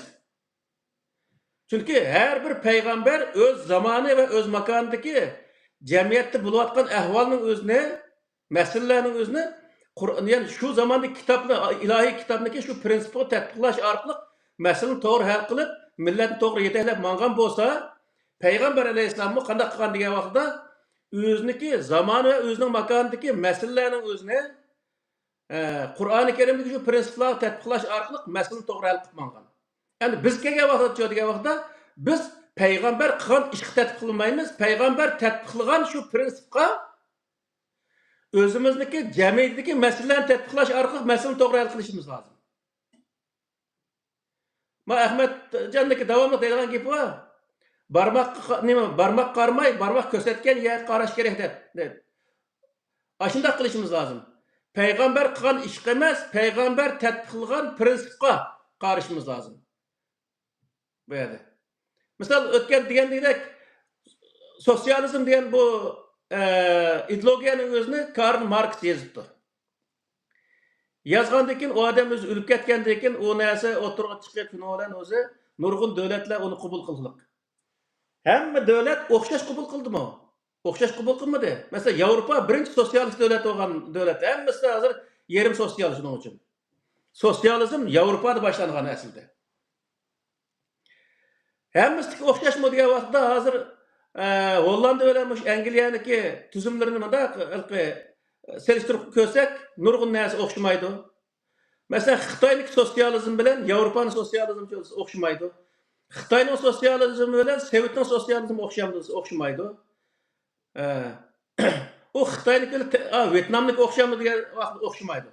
Nima uchun o'xshamaydi? Hammasi bir sotsializmga degan vaqtda hammasi sotsializmdan iborat bu tuzumni qabul qilgan bo'lsa-mu, u tuzumga o'zining jamiyatdagi ishlarni tatbiqlash orqali masalani o'z jamiyatdagi masalani hal qilish obyekt qilgan. Uning uchun biz qanday qilishimiz kerak degan vaqtda u Arab masalan payg'ambar alayhisalom o'z zamonida u yerni qildi. Undan keyin o'zi xalifalar qildi. Undan keyin o'zi Sulolalar, Abbosiya, Umayya sulolasi u yerda ishlarni qildi. Shuni tatbiqlash orqali ba'zilarini zot tatbiq qilmay o'ziniki hikoyasi tatbiqlash ishini aytjaq. Qilgan bo'lsa, biz degan vaqtda biz ularning ishiga tatbiqlash, ularning ishiga eslish tamoman xato bu. Payg'ambar alayhisalomniki zamonida 25 payg'ambarniki voqealigi qisqagina o'zi, qisqacha Qur'oni Karim zikr qilingan bo'lsa, uniki sahobalar haqida, o falon sahoba anda degan, piston sahoba manda degan, aniq qilgan degan to'g'riliq bir narsa yo'q. Az sondagilarda bo'lmasa yo'q asosan. Payg'ambar alayhisalom hech bir zaman payg'ambar aniq qildi, ma payg'ambar ma'ni qildi, uning sahobalari ma'ni qildi. Biz ash payg'ambar ashni qilganlik uchun biz ashni ishimizni tatbiqlab manda qilishimiz lozim degan bir tal yer bormi? Yo'q. Mush 6 emas 9 kitobning hech birisida payg'ambar alayhisalom Musa alayhisalom anda qildi, tag'im talqon cho'lni bo'ston qildi. Hech qanday sohada Musa alayhisalom to'g'riliq bir rivoyat so'zlagan, uni sahobalar to'g'riliq rivoyat so'zlagan bundaq bir narsa yo'q. Nima uchun degan vaqtda bütün payg'ambarlarning tutgan yo'li ilohiy kitoblardagi prinsiplarga o'zi yashayotgan jamiyatdagi masalalarni selish orqali millatni to'g'ri yetaklash. Bu Qur'oni Karimdagi prinsip bu. Ya'ni Qur'oni Karimdagi va fi Rasululloh uswatun hasana deganning o'zi mushku. Yani payg'ambar nima degan bo'lsa shuni de, payg'ambar nima qilgan bo'lsa shuni qil deganlik emas. Uni hozir qilayotgan odami yo'q zaten. Payg'ambar alayhisalom hojatga yerlik berib, hojatga odami bormi? Misol. Payg'ambar alayhisalom kiygan kiyimni kiygan insonlar bormi? Payg'ambar alayhisalom o'zi mingan to'yga mingan insonlar bormi? Urushda payg'ambar alayhisalom ko'targan qilich qalqonni ko'targan insonlar bormi? Yo'q. U vaqtda sen nima uchun yolg'on gapirsin misol? Qilmaygan ishning o'zini nima uchun deysan hadi? U hech bir zaman uni qilish mumkin, lekin mumkinchilikni yaratgan vaqtda biz shu zaman qaytgan bo'lamiz. Faqatla. U kiyimni kiygan vaqtida, u payg'ambar alayhisalom mingan narsalarni mingan vaqtida va payg'ambar alayhisalom urushga etmangan narsalarni urushda ko'targan qilich qalqonni ko'targan vaqtida biz shu 1400 yil burungi zamonga qaytgan bo'lamiz. Hozirgi zamonda masalan 100 ming odam ashunda qilich qalqon ko'targan 100 ming odamning o'zi bir Pilimutdan 4 tal pilimutni tutgan 4 odamni oldiga kelsa hammasi tugaydi. Bundaq bir narsa endi. Demak, bu nimani o'ldirdisa, o'tgandek degan nimadimi? Har zamonda shu zamondagi o'zi bo'layotgan narsalarning o'zidan foydalanish. Masalan, al-Qawattin va Zaytun degan oyatning o'zidami nima qildi? Val adiyat zaban degan oyatda. La shahid degan oyat oxirisida bir kelima so'z bor. La shahid deganning o'zi har inson yoki har o'zi nima millat o'zi shohid bo'lgan jamiyatdagi narsalardan foydalanish. Buni ko'rsatadi. Biz nimaga shohid bo'lyapmiz hozir bizning zamonimizda raketa, aeroplan misol, tankka har xil o'zi urush qurollari bor. Demak, Alloh taolo bu yer nima desa, sen o'zing yashayotgan zamonda shu zamondagi mavjud narsalardan foydalanishing kerak. Dushmanga shu zamondagi mavjud narsalarga taqobil tura oladigan kuch-quvvatlar bilan hozirlashing kerak degan gap endi. A'iddu lakum mastata'tum min quwwa degan oyatning o'zi bu. Ama o yerda sen payg'ambar alayhisalomning sunnatini tutdim deb o'tiribsa, o yerda qilich qalqonni ko'tarib yursa, qilich qalqon deganning o'zi nimaga yaraydi hozirgi vaqtda misol? Bu bir masala. Ikkinchisi, payg'ambar alayhisalom hozirgi zamonda bo'lsa, yana shu 1400 yil burun qilich qalqonni ko'tarib yuradimi? Yoki hozirgi zamondagi eng ilg'or narsani qilishga harakat qilgan bo'ladimi? Bu masalalarni yaxshi tushunishimiz lozim. Biz buni davomli deb kelyapmiz. Uning uchun diniy sohadagi insonlar millatni bundan 1400 yil burungi zamonga targ'ib qilmasligi va shu zamondagi narsalarni o'rganishni targ'ib qilmasligi lozim. Uning uchun bu yerda haqiqatan İstanbulda bo'lgan o'xshaydi. Qur'on bilan o'zi hadisniki musobaqasi. Qasi yengayotganda hadis yengayotganmi, Qur'onni deyman deb ba'zi vaqtda.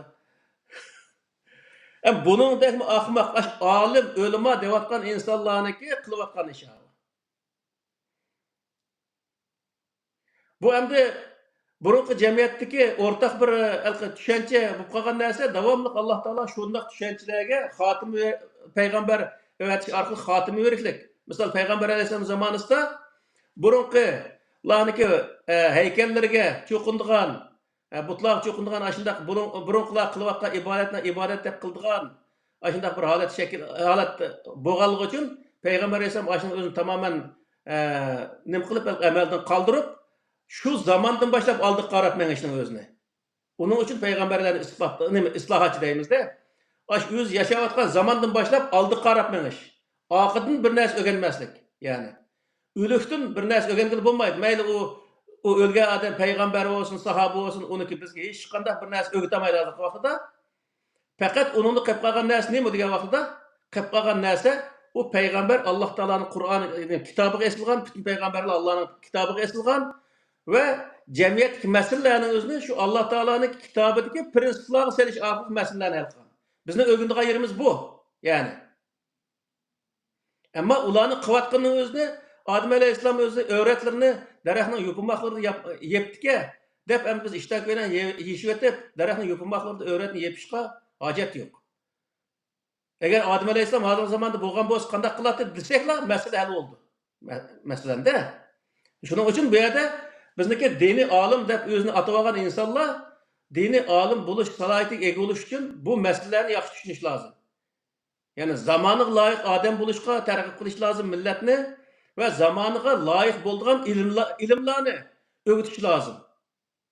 Aqida bo'lsa-mu, masalan Qur'oni Karim aqida prinsip va ibodatlar bo'lsa-mu, masalan prinsiplarga hozirgi zamondagi masalalarni qanday solamiz? Qanday selish orqali millatni qanday to'g'ri yo'lga yetaklaymiz? Bu sohadagi masalalarni o'rgatish lozim. Bundaq ilmni o'rgatish lozim. Bir masalani o'zini o'tirib qo'ysa, faloni mazhab andabdiki, puston sahoba mandabdiki deb shu o'zi ming yillar burunqi narsalarni akilib, u yerda javob izlab yuribdi. Bundaq javob izlash hech qanday hojat yo'q. Qur'oni Karimdagi shu prinsiplarni bilsalar, shuni so'ragandan javob aynan chiqadi zodi. U yerda faqatla birga ishkini qo'shsak, tang degan bir narsa qo'yilgan, ashuni to'g'ri qo'sha olsaqlar oxirgi 3 degan javob chiqadi. Boshqa hech qanday narsa yo'q. Shuning uchun bu yerda biz o'zi dini olim degan bir o'z nom bo'lgan ekan, uning loyiq holatda insonlarni o payg'ambarning zamoni, payg'ambarning makoni va arabga xos narsalarning o'zini o'rganishga targ'ib qilish, bu butunlay millatni xarob qilish, millatni vayron qilish, buningdan o'zi millatni olg'a bosolmaydigan bir yo'lning o'zini millatga o'zi tanlab berganlik. Bundaq insonlar hech bir zaman oldi qarab manolmaydi, jamiyat bilan moslasholmaydi, andikin davomli jihatni o'zi tushunadi. Bu dunyodan zerikib ketgandan keyin o'ziniki kallasiga to'g'ri kelgan bir jamiyat bo'lmagandan keyin bo'ldilar. Zot Alloh rizoligi degan bir narsa aslida o'laychi men deb hangirtmaydi, qadrsiz o'ldigan gap endi. Shunga bu yerdagi bizniki o'zi deydiganimiz nima desa, bizning olimlar chuqum olim degan o'z nomga loyiq holatda bir ish qilaman desa, Qur'oni Karimdagi aqida ibodatdan sirtida uning prinsiplarini o'zini yaxshi tushunish kerak. Prinsipni tushunmasa, u yerdagi ahkam sohasida hech qanday narsaga javob bera olmaydi. Hozir odatda fiqh kitobining o'zida bank masalasi yo'q-ku. Anadagi ma'vo o'xshash jinsliklar haqidagi narsaga o'lim jazosi degan bir narsa borki, Qur'onda u narsa yo'q. Ammo o'lim jazosi degan bir narsa yo'q. Unda bo'lgandan keyin shundaq narsalarga javob bera olmay turayotganlikning sababi shu. Qur'ondagi shu prinsipni bilgan bo'lsa edi, hech qanday qiynalmaydi misol.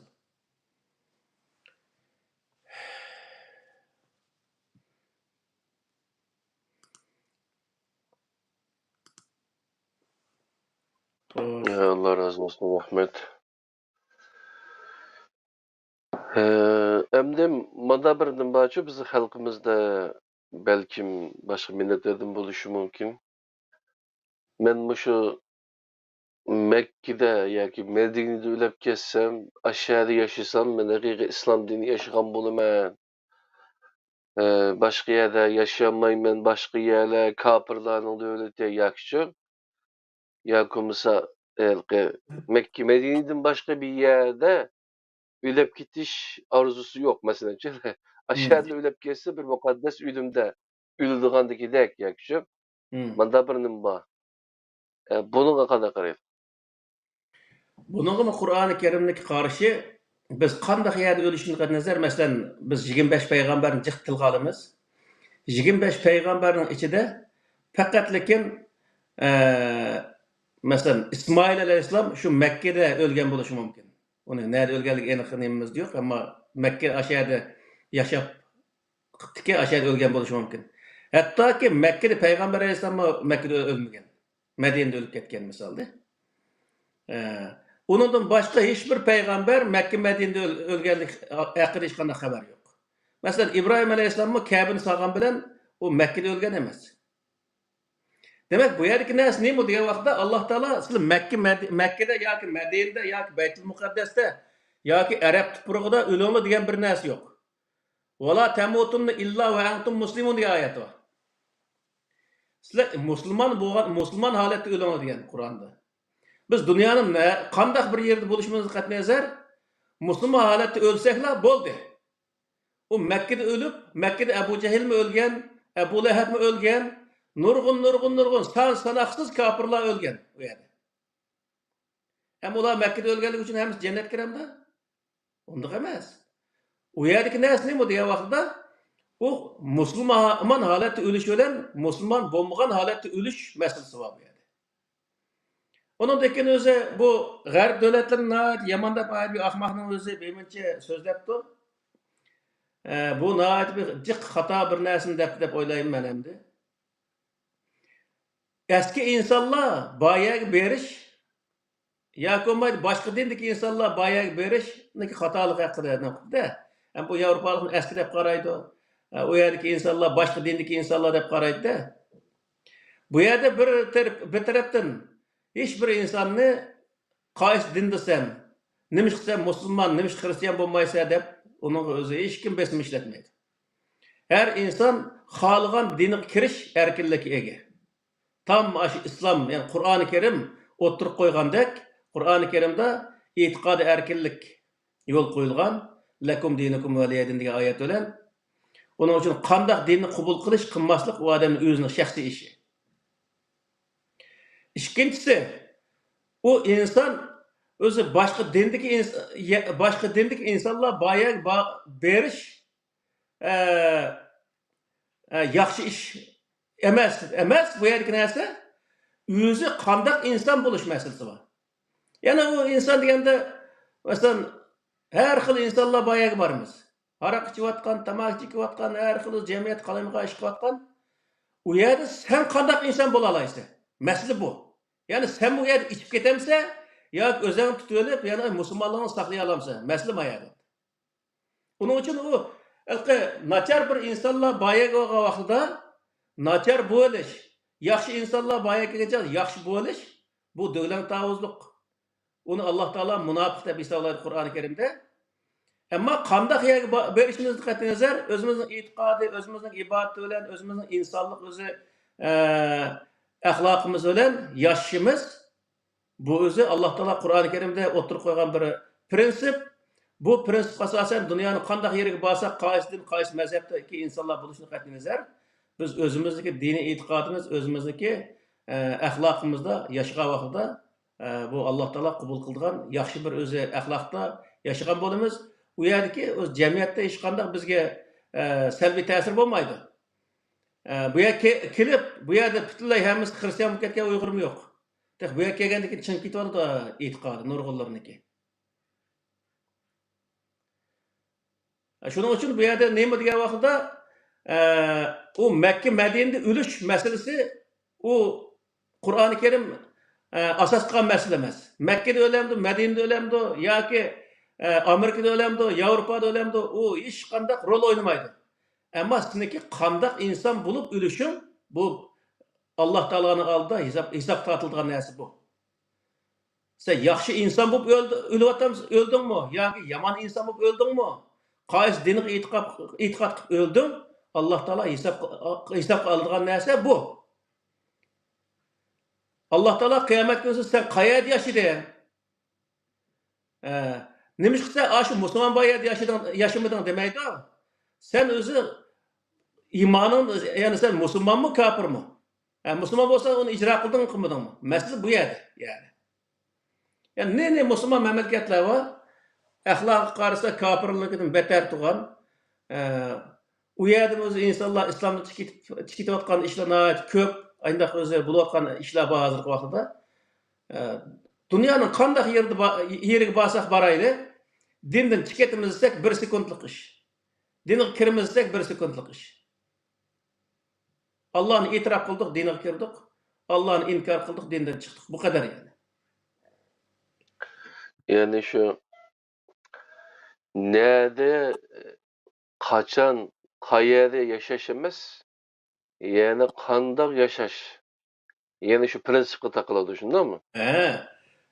Qandaq e'tiqod bilan qandaq ishni qilib o'lish bu masala o'zi Alloh taoloning oldida hisobga tortilgan narsa. U biz qayerda yashayli, u hech qanday hisob qilinmaydi. Nerede yashaq mayli, qaysi e'tiqodda qandaq ishlarni qildik. Hisob qilingan narsa bu. Makkaga boribmi, kunda nechta yursa, o odam o'zi Makkada yashgan bilan hech qanday ahamiyat olmaydi.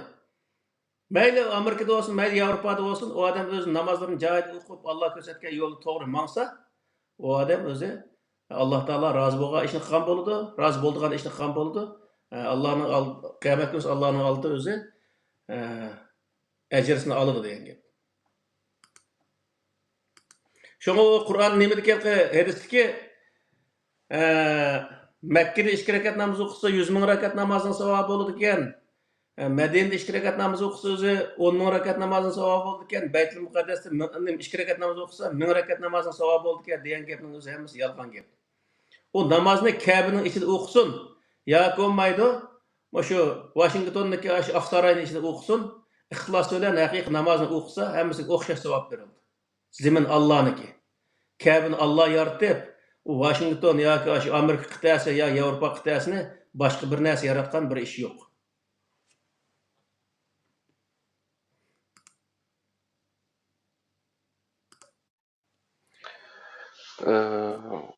Yeni birisiga mesela bu yine biraz bir sual hamda. Yani camide okugan bilen namazlıcı. Benim uyamda, iş yerimde yakşı. Bana kolay kildiği yerde okuganın oturusunda fark var mı?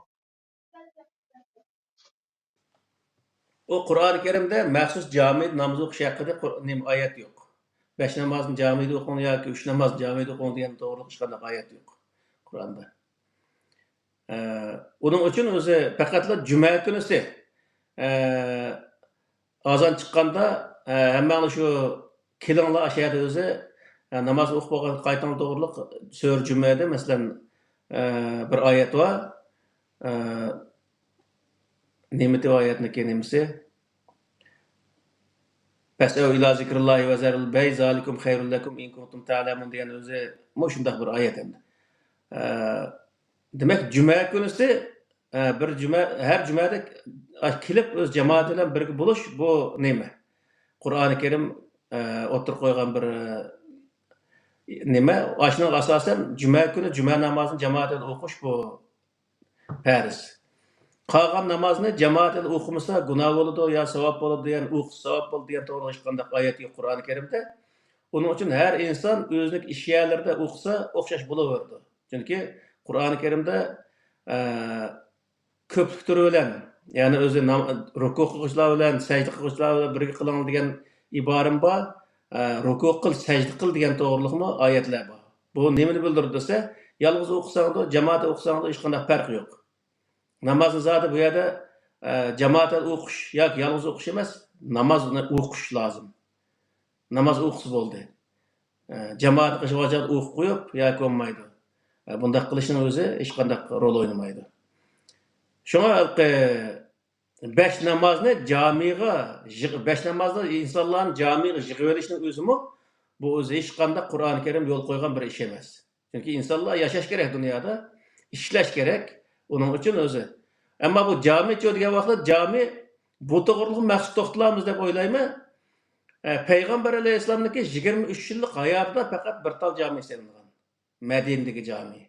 Masjid Nabaviy deydi uni. Boshqa hech qanday bir yerga jami selinmagan.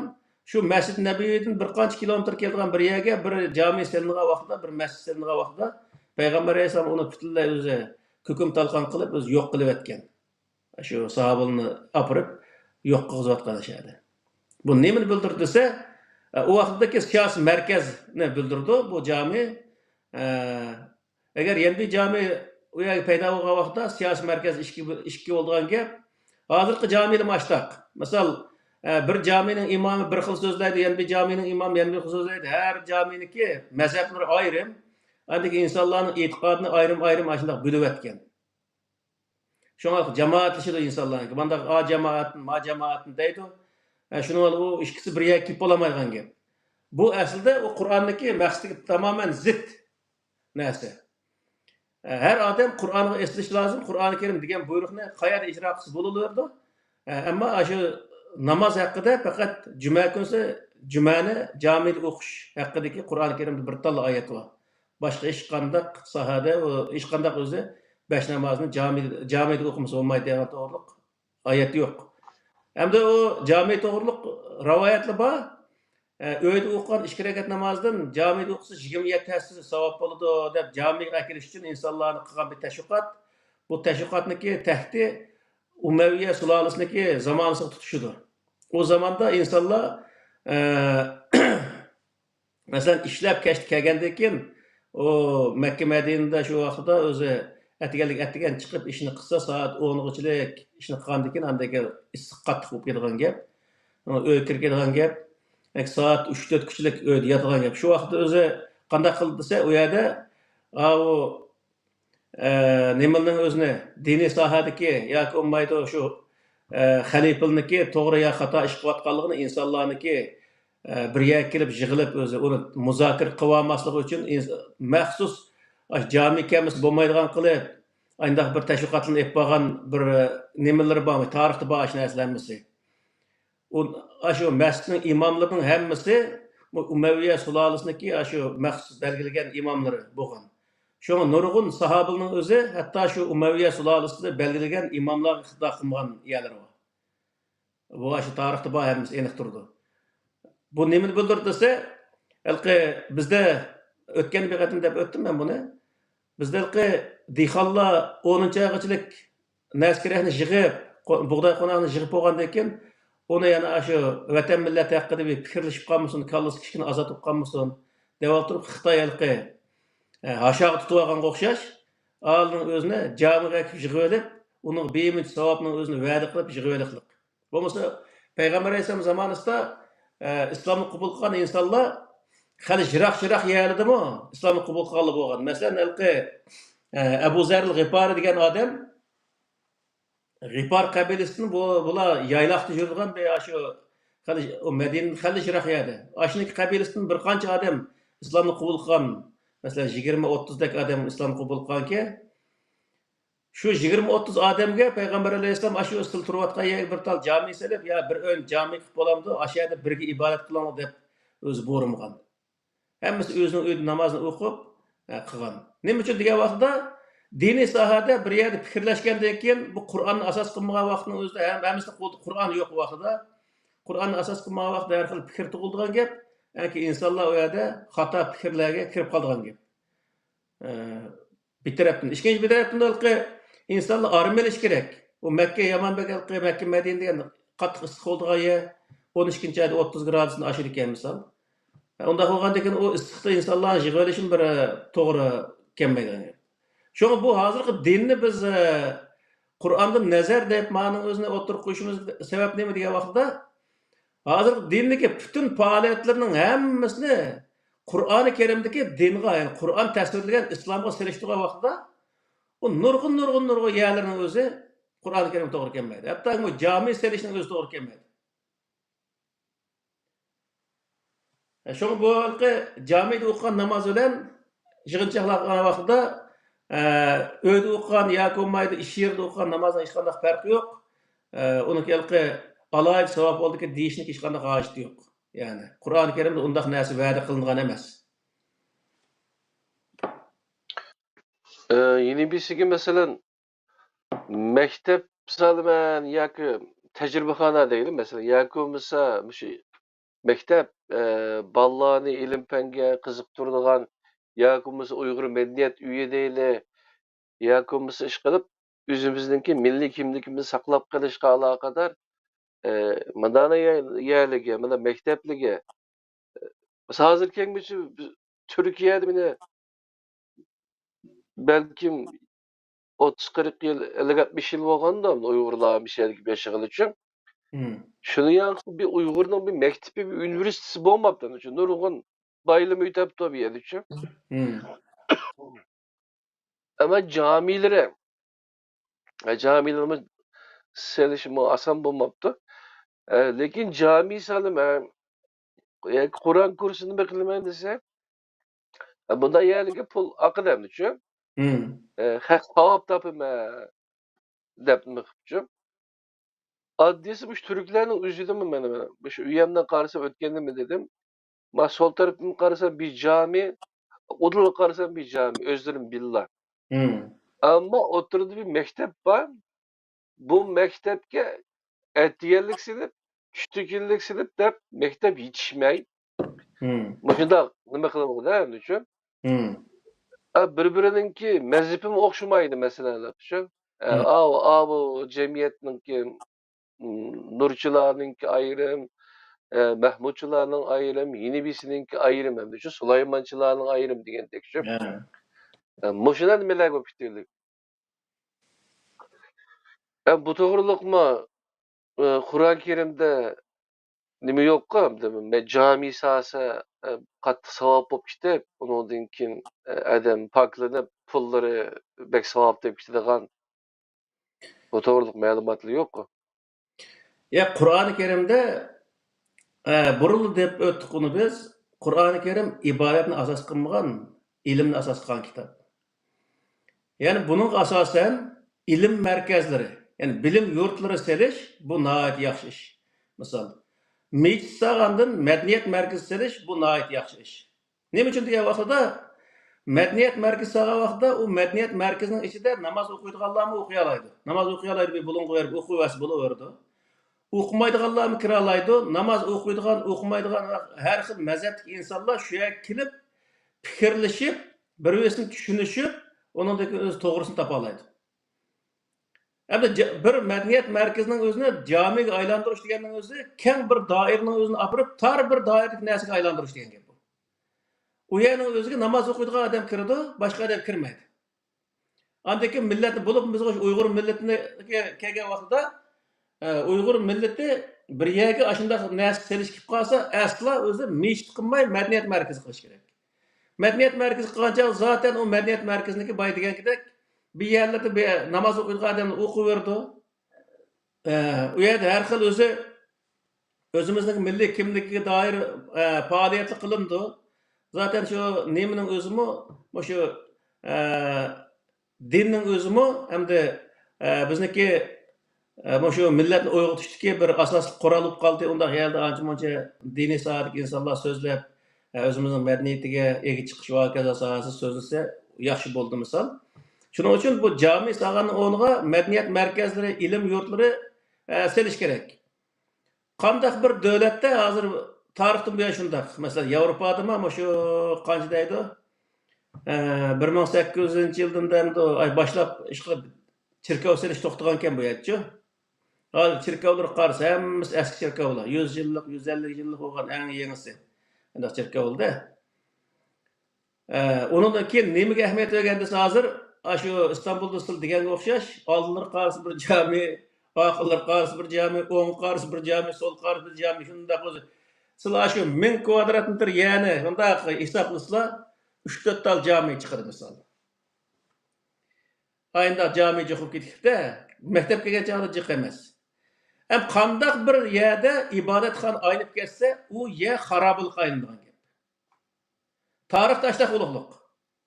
Nima uchun degan vaqtida ikkinchi, uchinchi xudolar paydo bo'lib qo'ygan, ilohlar paydo bo'lib, u molla o'zini ilohlashtirib, insonlarni tamoman monopol qilib, o'ziniki nemasining o'zini shu topini otib millatga, andiki millatni qanni sho'raydigan bir narsaga aylanaylik. Hozirgi mana masalan bo'lib Istanbulda bor bu narsalar, Istanbulning har yerlarida shunday Qur'on kursi ochib, qarixona ochib, o'sha bolaning o'zini qari qildik, uni qildik, buni qildik deb mana mush yaqintimma hadisul Qur'on bilan hadislik musobaqasi deb mandaq mazbaynak bir musobaqani o'tkazgan gap. Mushkullarda, yana mushu 21-asrning o'zida shu narsani o'tkazib, yani 1400 yil burungi bir hikoyaning o'zini, hadis deb shu hikoyaning o'zini insonlarga o'rgatib, shuni bilim deb shu yerda yurgandan keyin endi bu insonlardan qanday bir umid kutib oldi misol. Shuning uchun bu yerlik narsa nima degan vaqtda bilim yurtlari selish bu nihoyatda bak zarur. Qanday bir mamlakatda bilim yuksalsa, u yerda o'z haqiqiy musulmonlar ko'paydi. Ja musulmonlar emas, haqiqiy musulmonlar ko'paydi. Haqiqiy musulmonlar ko'paygan yerning o'zida u davlat rivojlandi. Yani hozirgi vaqtda biz Turkiyadagi mollarim deb atadi. Shunchalar 80 necha ming meshit aka. 80 necha ming meshitning har birisi bir taldan imom, bir taldan mayzin bo'lsa, ner bir 200 ming odam shu beka nima shu hukumatniki maoshini ep yotadi degan gap. Hukumat ash pulni kesib lekin askarga ishlatsa nurg'un narsani hal qiladi misol. Bular millatniki vujudiga chaplashgan bir parazitdan iborat u. Mollalar hozirgi vaqtda. Bular shu ishdan sirtqa chiqsa, hech kim ish qilmaydi. Bir oshxonaga junni to'kilib ish qilmaydi unday odamni. Shunchalik ishga yaramaydigan bir insonlar, oniki millatni oldiga chiqib, millatning yetakchisi bo'lishlik. Bu yetakchi bo'lish uchun o zamonini tushundigan, makonini tushundigan, xalqaro siyosat, xalqaro o'zi vaziyatni tushundigan millatni ashini qarta, o to'g'ri yetaklab mang'alaydigan bir seviye bo'lish kerak unda. Biz qanday siyosat qanday qilamiz? Shapida hadis kitobini ochadi. Payg'ambar alayhisalom Hudaybiya sulhusida andaq-mandaq siyosat etmaymiz, andaq-mandaq. Hudaybiya sulhusi qachon bo'lgan? Hozir qachonqi zamon? Mandaq to'rt taraf qarab, men hozir siyosat mandaq, dunyo siyosati mandaq bo'ldi. Dunyoda hozir mandaq ishlar o'z yuz beryapti. Buning uchun biz siyosiy jihatdan mandaq ishlar qilishimiz lozim. Deydigan sohada javob beradigan odam yo'q mollaning orasida.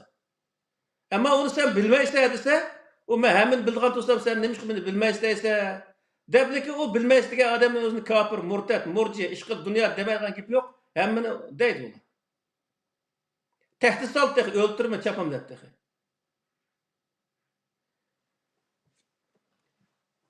Şunun için bu yerdeki meselindeki tigi kelsek, hazırki zamanda bulup mu Müslümanlar cemiyetlik gelgen vakitte Müslümanlar meclis serişini zaten 100% to'xtatib turib, onun o'rniga hattoki bir qism meclislarni maktabga aylantirib tek savab bo'ldi. Nurg'ulg'an meclisni maktabga aylantirib oldi. Nima qildi o'nchalar meclisni?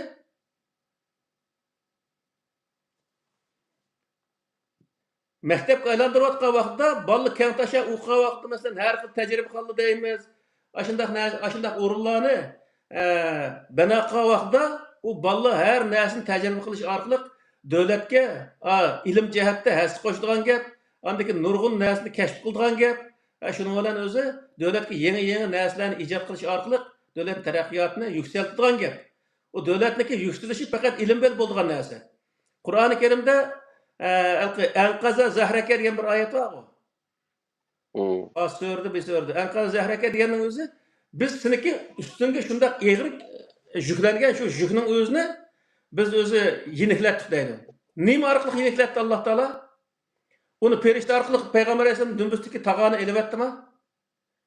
Peygamber Aleyhisselam'daki üstteki yük nimet edilse cemiyetine doğru yolu yetekleştiğine ibaret nahit eğri bir vazife vardı. O vazifeni Allah Teala kandak usulü yengiletti. Qur'oni Karimni evetiş arqılıq ilim bilan yangilatdi yani. Peygamber Aleyhisselam Qur'oni Karimdan ibaret bu ilim arqılıq jamiyatdagi masalalarni hal qilib, o jamiyatni to'g'ri yo'lga yetaklab, jamiyatni qutqazdi. Yani bu yer nima degan vaqtda insoniyatni qutqizadigan narsa ibodat emas, ilim. Uning uchun Qur'oni Karimda nima deydi desa, ibodat sohasida bir tal yerda nafl ibodat qilish haqida nima yo'q, oyat yo'q. Bir tal yerda yo'q u nafl ibodat. Ammo ilmni cho'disa, ilmni o'zi o'qimamizlar, tafakkur qilmamizlar, o'ylanmamizlar, o'z oqibatini qilmamizlar, ko'k ming yerda bor shuni o'zi. Nima uchun shunchalar ko'p tilga oladi? Chunki o'qish, tafakkur qilish bu nihoyatda o'zi muhim bir narsa. Aşında qavaqda jamiyatni oqib qolmaydi insonlar, uningdagi o'ziniki insonligining o'zini saqlab qoladi. Hozir biz nima uchun Uyg'ur millatining o'zi biz tuzuk bir boshqa insonlarning orasida insondek sanalmaymiz. O'z vaqtida butun O'rta Osiyoning o'zi voy xo'shxo'jam deb turgan Uyg'ur millati bugungi kunga kelgan chog'da hech birisi ko'z ilmaydigan bir holatga tushib qoldik. Chunki biz o'zimizni qo'g'diyolmadik. Xurofiyga ishondik. Xurofiyni din qildik, shuni oxirida mangdik. Oxirisi bu kuniga tushdik. O'zimizni qutqizib, bayrog'imizni vatanimizga qadg'an bo'lsak, u vaqtda hammasi Uyg'ur desak, hammasi bilatdi, hammasi o'z loyiqimizda hurmatimizni qilatdi. Hozir ishdan xar po'xtin ses qilmaydan yashaymiz dunyoda. Shuning uchun bu yerga narsa nima desa, hozir biz Qur'oni Karim makon xosmi degan bu bir nimadan chiqargan shunday jiq mazmunlar bor, nihoyat oziz bir qismi degan bo'lishimiz mumkin. Har sohada, mayli o'qitish sohasi bo'lsin, mayli ibodat sohasi bo'lsin, mayli o'zi yashash sohasi bo'lsin, buning hammasiga bir makon kerak. U makonning o'zida uniki nihoyat muhim, nihoyat zarur bo'lgan makonlar bo'ldi, bek zarur bo'lmaydigan makonlar bo'ldi. Misol, hozirgi vaqtda jami qilish hech qanday zaruriyat yo'q. Hamma odam namozni uyda o'qisa bo'laverdi. Zaten imomning kerak yo'q bizga. O imamның ақысын намаз оқып, o namazın qabul bo'lishiga hech kim ishonmaydi. Ondan ko'ra uyda o'qigan yaxshi.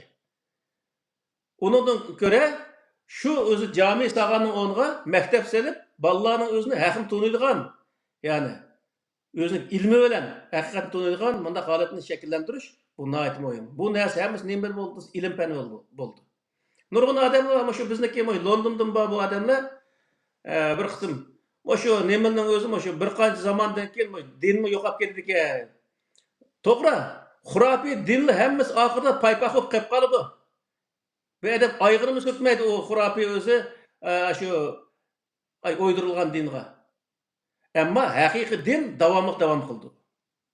Buning bizning ishonchimiz komil. Chunki nima uchun degan vaqtda haqiqat davomli o'zini saqlab keladi va davomli u davomlasha oladi.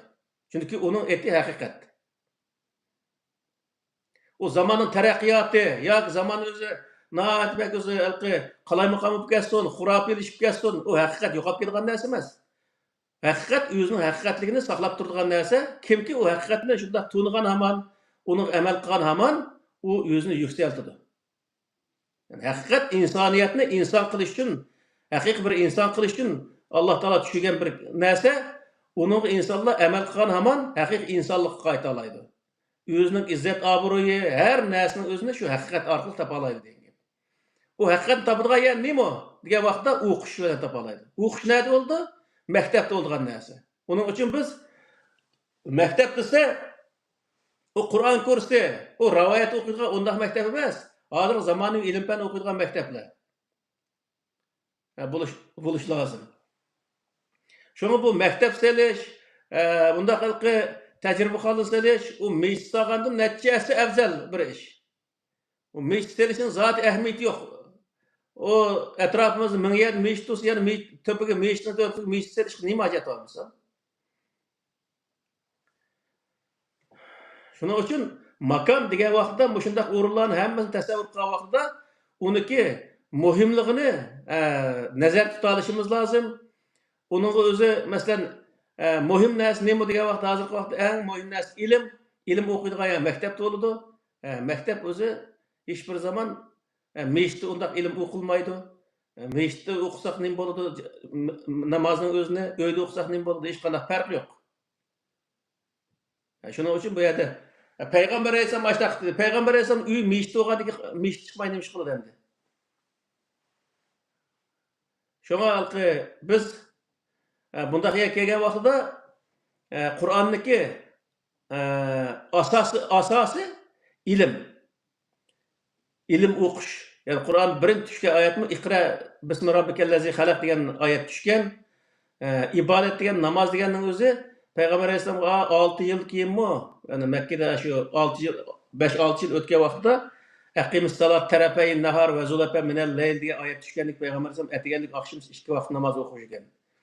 Keyin Aqimis salat liduluk şems ila ghasaqil leyl degan ayet düşkendikin peşimni qo'shgan şuna 3 rekat 3 vaqt namaz o'qigan. Onun da başka bir Peygamber Aleyhisselam keç nafil namaz okup oltuğan mundaq bir riya yok. Peygamber Aleyhisselam keç 5'ini namazını kötemegen bolsa, o 23 yılın içinde aşınca ola çoğun işini kim kılıdı şu vaqtda? Şunun için bu yerde bizdeki ibadetni Allah Teala buyurganını kılsak boldu. Artık kılış kışkandak Allah Teala'nın özü keç gündüz ibadet kılsak Allah Teala'nın beyti oturan bir iş yok. Hem insaniyetini hem kutkuzanmaydı o keçti ibadet kılışının özü. Onun için okuşumuz nəhayət bək mühim. Okuyduğun orullarını, yani zamanı okuyduğun orullarını seliş, o her bir milletniki nəhayət zörür bir işleri. Şunun için zörür bolğan, vazif bolğan, mundaq näsini qılmay, näpli oxşaş, qılmısın bolduğan işlerini qilishqa hech qanday hojat yo'q. Mayada misal mektep balla namazını mektepte okuydu.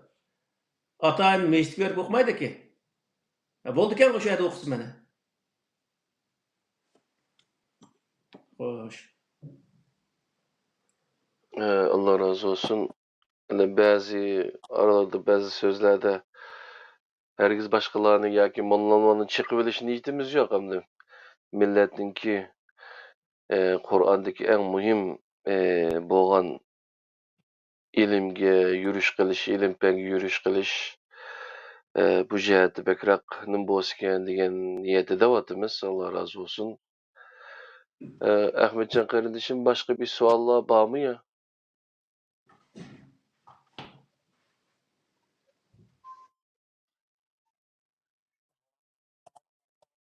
Bir narsa oldu. Mescitlerninki Peygamber Aleyhisselam'ın devrdeki rolü bilen bugünkü zamandaki rolünün arasında nurg'un farqlar borligini biraz izlengen insanlar tushunadi. Bo'lsa, shunga bir ochiqlama berib bersak, Peygamber Aleyhisselam'ın zamanidagi mescitning roli nima edi? Mesela Peygamber Aleyhisselam qurgan ve joriy qildigan shu mescitdagi nima roli nima bo'lgan jamiyatga nisbatan? Peygamber Aleyhisselam'ın Mescid-i Nebevi dep qaraydı onun hazırki vaqtida. Yani Peygamber Aleyhisselam'ın zamanı sağallığı için keyinki zamanlarda Mescid-i Nebevi dep atıvagan ki, bu Peygamber Aleyhisselam mening mescidim degan bir yeri yok. Bu hazırki zamandaki hükümet uyga o'xshash ishlatgan.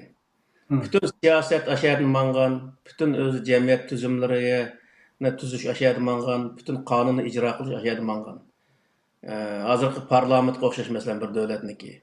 Onun için Peygamber Aleyhisselam zamanısında o mescidin biraz jiroq bo'lgan yerga yana bir mescid salıngan vaqtda merkez ish ko'p qolganligi bo'lganligi uchun Peygamber Aleyhisselam o mescidning o'zini Qur'onda bor mescid zirar deb ataydi Qur'on.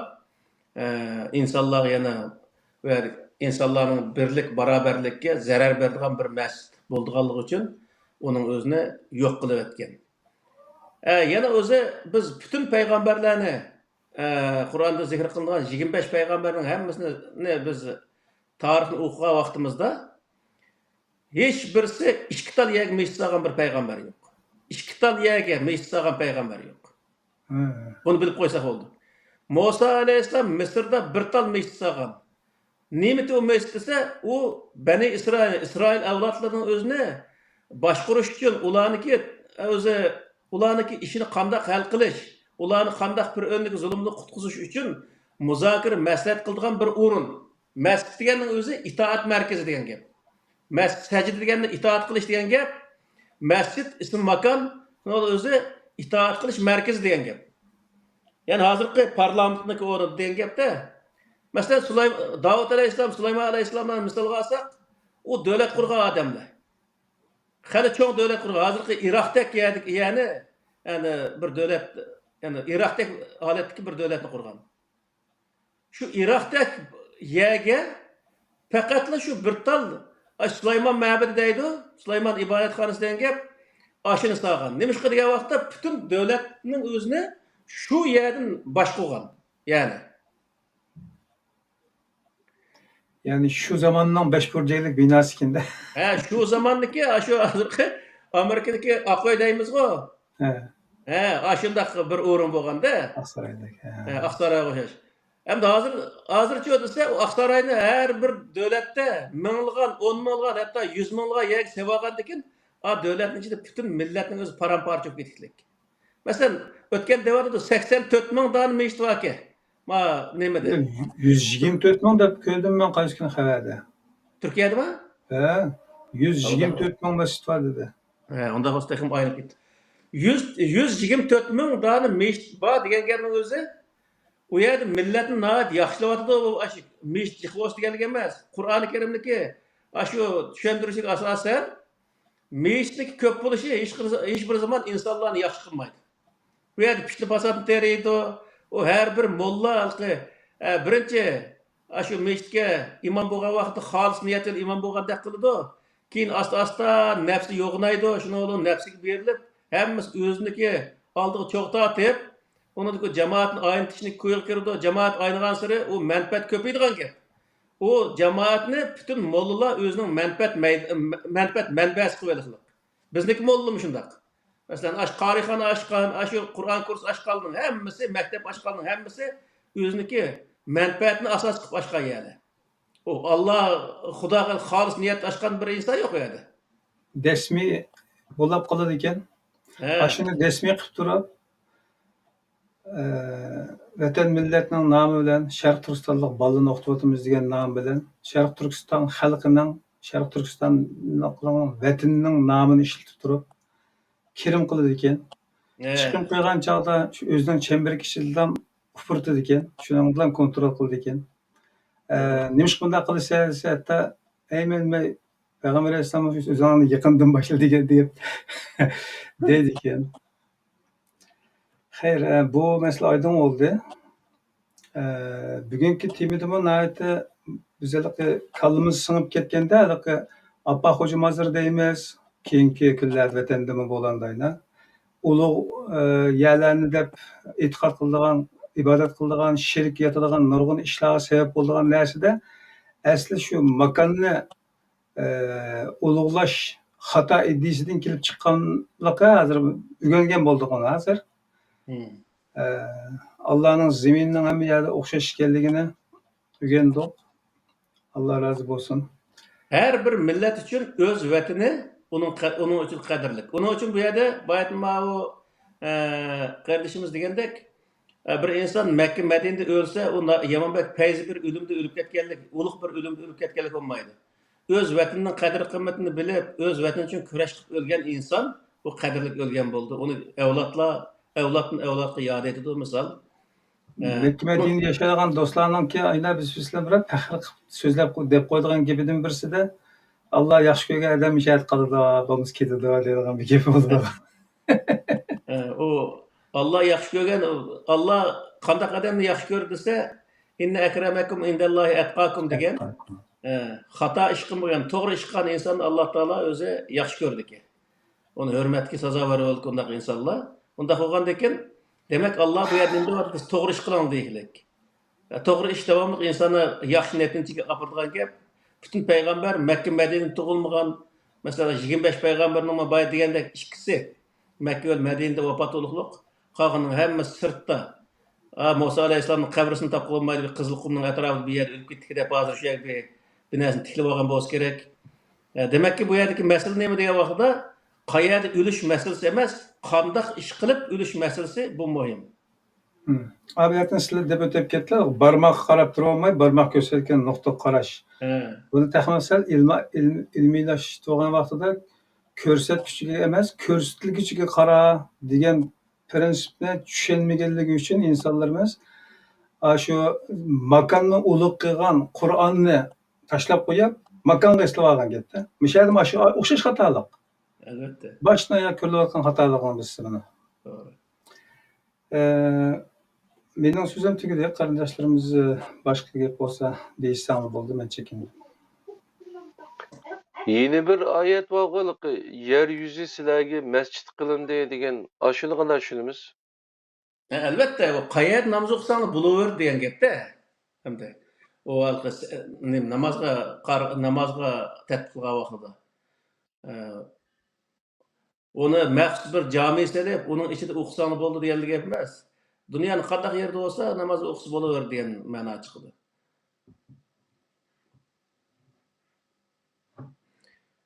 Shu kelar qatamda Xudoyim bo'lsa, bu Qur'on bir millatga xosmi deb to'xtalamiz. Buni e'lon qilib qo'yaylik hozir. O vaqtda millat to'g'ri nurg'un narsalar chiqadi. Yani bu to'g'ri to'xtaladigan boshqa o'z diniy olimlar bo'lsa to'xtalib turilaversin. Bizning oldimiz to'xtalsa yaxshi. Buni deb qo'yaylik. Bo'ladi. Anda olsa bugungi 2 saat yıkışıp kalaydı değil mi? Bugün ait yaxshi makan bir zaman çokum bir makandılar. Yaşıqlı oladigan başqa makanda yaşıqlı olmaydigan bir din emas ki bu dinninki. Mesela nimelerde Hristiyanlarda yoki başqa dinlarda yoki Budistlarda çokum tağının tüpüsüge bir yerge ibadet qilgan yasib olib, aşının içinde ibadet qilmaganda sırtda, cemiyette xalqlar aralashib yaşaydigan, yaşıqlı olmaydigan manda bir din emas bu. Hatta bizdeki Yusuf Hasacib'ninki Qutatqı Bölük degan dastanni o'qisima qadrli qarindoshlarimiz 4 tane personaj var şeyde. Şeyde var şu bir rahip bağlamdı. Taqqa chiqib oladigan, onu xalq bilan kelib birga yashab, o'zining ilmini ishlatib, xalqqa foydali ishlarni qilgan, yenimda turganda taklif qiladigan-chi. Ajinga o'xshash ata-bobolarimiz yaxshi tushunib ekan bu dinni.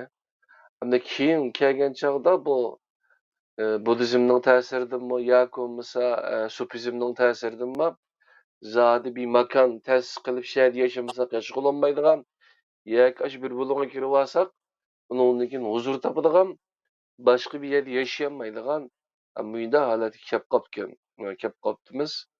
Bu bizdagi makon tushunchasining Qur'oniy bo'lmaganligini tushuntirib turdi.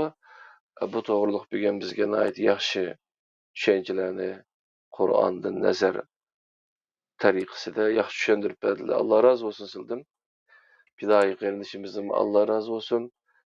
Bugungi Qur'on ma'lum bir makonga xosmi degan savolning javobini xos emas ekanligini tushunib yetdik. Alloh razı olsun. Rahmat.